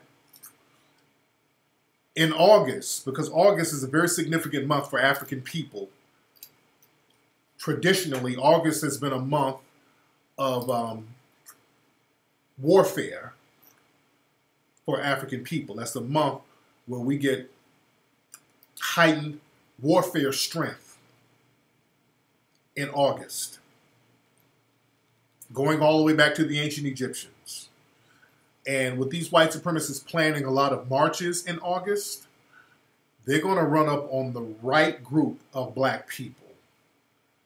August is in, I'm talking, and I'm predicting this based on history. I'm predicting this based on history. Based on being a sociologist, looking at patterns, looking at history. Black people are really not to be fucked with around August. Black people have known to turn up heavy in August. The Nat Turner uprising, the Haitian Revolution. Jamaica got their independence in August. Ethiopia was getting it in August. The Watch Riot happened in August. You understand? So these white supremacists are planning all of these terroristic marches around the country, and they're used to black people being docile and submissive and scared. And I think there's going to be a significant strike against these white supremacist terrorists at the hands of black people in August. Because these white supremacists keep trying to push buttons to see how far we'll go, and they're going to see something is going to happen in August. Black folks are going to strike heavy when they least expect it in August. You dig? And this is just based on history. This is based on history.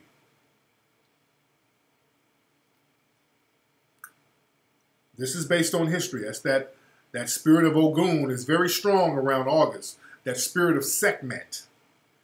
The spirit of Sekhmet. Let's look up some of that ancient Egyptian, that ancient African spiritual energy. Sekhmet is the lion. Sekhmet, that's the lion god.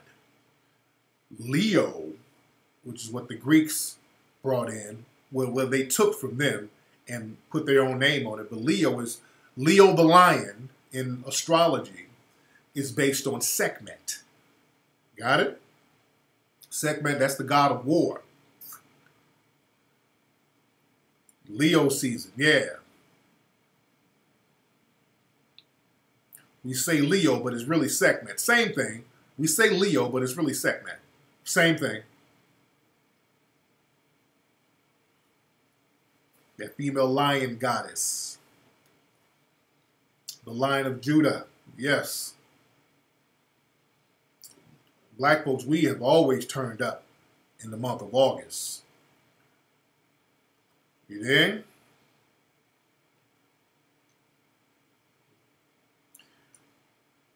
Yeah, that's what lions are, the king of the jungle, king of the beasts. And those women lion, understand.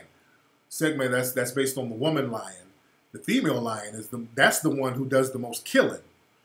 You understand that female lion is vicious. That female lion is not no joke. That female lion is not a joke. Yeah, Babylon, baby lion, the baby lion.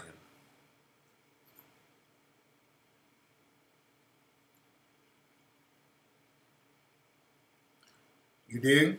I saw something today. I saw a video. It was a brother, and he got shot, but where was his brother? I don't know where he was. This brother was bucking at the damn cops. He was on Facebook Live. This brother was like, look, fuck that. I might die today, y'all. And he was just bucking. It was helicopters and shit. He was like, he was a Pyru from somewhere. I don't know where he was from. But he was like, man, fuck all this shit, blood. I'm dying today, blood. Fuck all this. He's busting at cops and busting at helicopters. Yeah.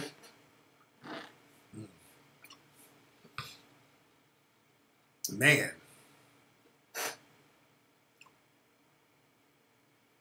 Just to wipe the lands and everything on the planet. Yeah, but y'all study Sekhmet. Study that astrology. Because when you look at African astrology, that's where Sekhmet is from. Sekhmet is Sekhmet the lion. The month is August for Sekhmet the lion. That's where they got Leo from. Shout out to you, Rhonda Renee. She gave $10. Everybody say what's up to Miss Rhonda Renee. She has a big forehead like my wife. I like big forehead women. I'm attracted to big forehead women. My wife has a beautiful forehead. It's like a beautiful canvas that I can kiss. And Rhonda, you have a forehead that's big and beautiful like my wife's forehead. Shout out to all the big forehead ladies. Some of y'all be ashamed of your foreheads. Don't be ashamed of your big foreheads. Rihanna's a big forehead gal. Beautiful. Rihanna has a big old forehead. Sade has a big forehead. Notice there's a lot of beautiful big forehead women out there. That's just more face for me to hug and kiss on. I like a big forehead motherfucking woman. You dig? Yep, Sekhmet is Egyptian. It's Egyptian, African, same thing. Rhonda, dear, what's your Instagram? We want to see some more big forehead pictures. Tyra Banks has a big forehead. You know this? Y'all don't worry about your big forehead. Y'all be trying to comb bangs over that. Pull them fucking bangs back. And put that shit in a ponytail so we can see all that forehead. I've dated a couple of big forehead ass girls.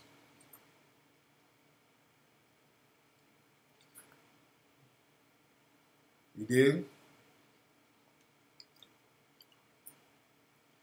Put that shit in a ponytail or an updo. But don't you put no bangs on that forehead. You did?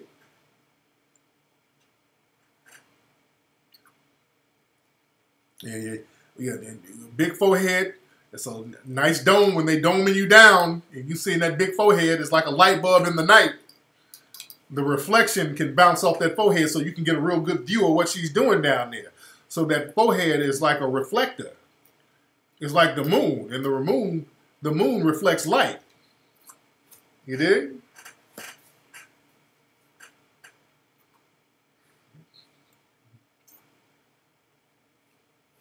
Big foreheads ain't no joke. Man.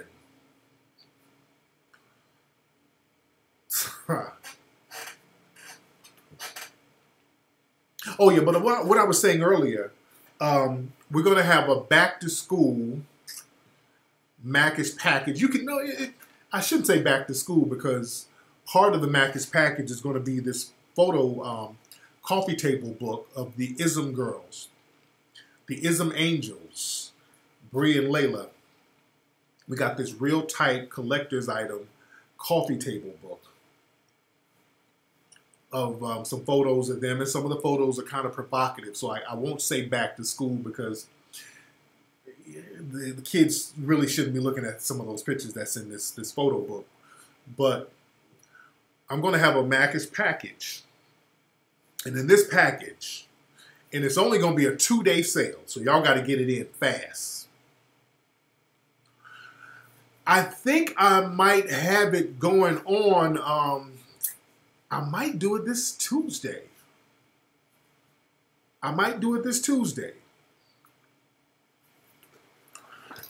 But this Mackish package, family, is going to have so much fly shit in it. It's going to have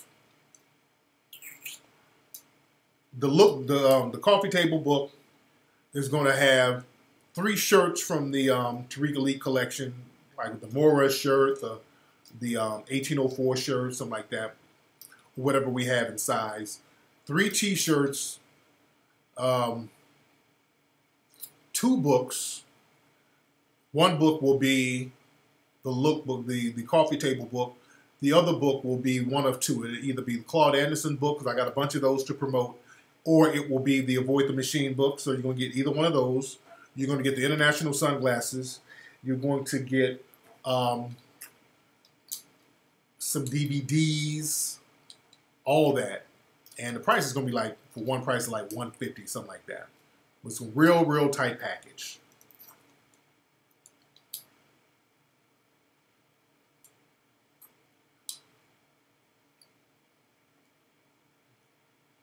What's happening in Little Rock?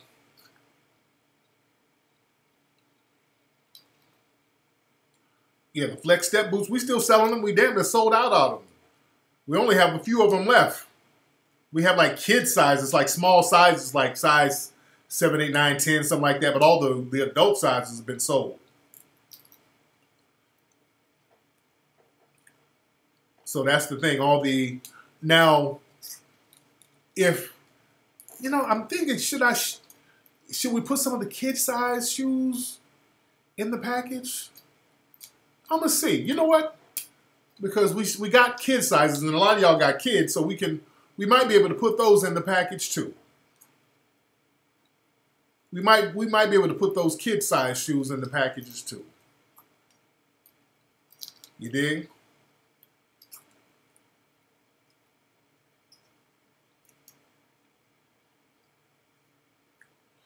Robert Beck said, if it was up to the white supremacists, they'll throw each and every black folks into the Grand Canyon. Man, oh yeah. Especially here, they're done with us.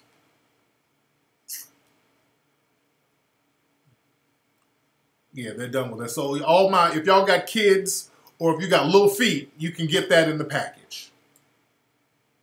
That's what's up, Lisa Hyman. No, because Fatima, she wasn't working when we she wasn't working there when we did the photo shoot for the lookbook.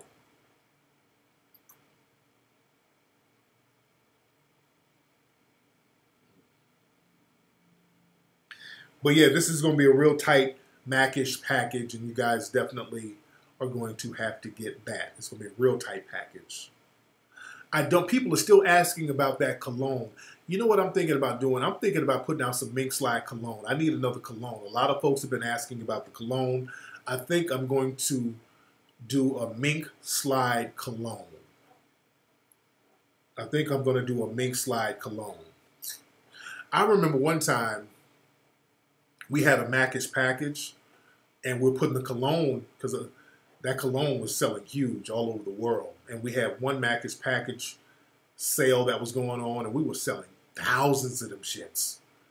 And with when you send cologne through the post office, you're supposed to register it or something like that because it's a liquid. And, you know, we're just sending them and packaging them up. And, you know, I didn't want to have to pay and that extra charge and fill out all that paperwork for thousands of boxes, because we're selling thousands of them shits. And I was at the post office. I had about 200 at like a shopping cart of boxes. I had to. This was before we were doing UPS, not UPS, FedEx. And now we just have FedEx come pick up everything. But before, at my other office, we would have to go to the post office and put them on the desk one by one. And oh Lord, it was a mess. And we had all that cologne. And I'm telling the ladies, like, any liquids in here? No, hell no. And then one of the damn bottles started leaking. One of the right there when I'm talking to her ass, one of the damn cologne bottles started leaking. It's like dripping cologne. So nigga, they had to crack open all the boxes. I'm like, fuck. Like, god damn. I had to fill out all types of paperwork. I'm in there. I had to act coonish and lost. What the hell this is? Lord Jesus. How that get in there? Ray! Like, damn. But yeah, we're gonna have to. Yeah, fragrance is flammable. Yes, it is. It is flammable. Man. So we're gonna do some Egyptian musk cologne. Not Egyptian musk, Mink Slide. There's already Egyptian musk. I mean Mink Slide cologne. Mink Slide cologne. Yeah, man, because that cologne I got was something that I got made in France. I got it made in France. It was very expensive. It was very, very expensive. That's why it was so high. We were charging so much. But yeah, I had it made in the south of France. It was a very unique smell. Yeah, it was some real deal shit. So I had it made in France, and then they had to ship it over from France, and I had to pay all types of import taxes. So it was some real thorough shit. I had to make it stand out. People loved that. People loved it. People still be trying to order that today.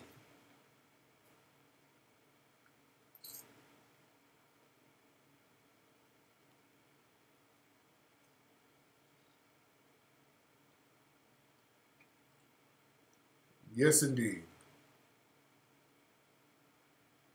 Get it made from Africa. Well, shit, I didn't know any cologne manufacturers in Africa. Shit. Do you know some, Jay and Chayri, or whatever y'all name is? Do y'all know some cologne manufacturers in Africa who can bottle and manufacture and ship? Because niggas be talking about, how come y'all ain't doing nothing in Africa? And these niggas ain't never been to no part of Africa. Charm, you went out and bought some Egyptian musk. That's what's up. What's up, Terrence from Memphis?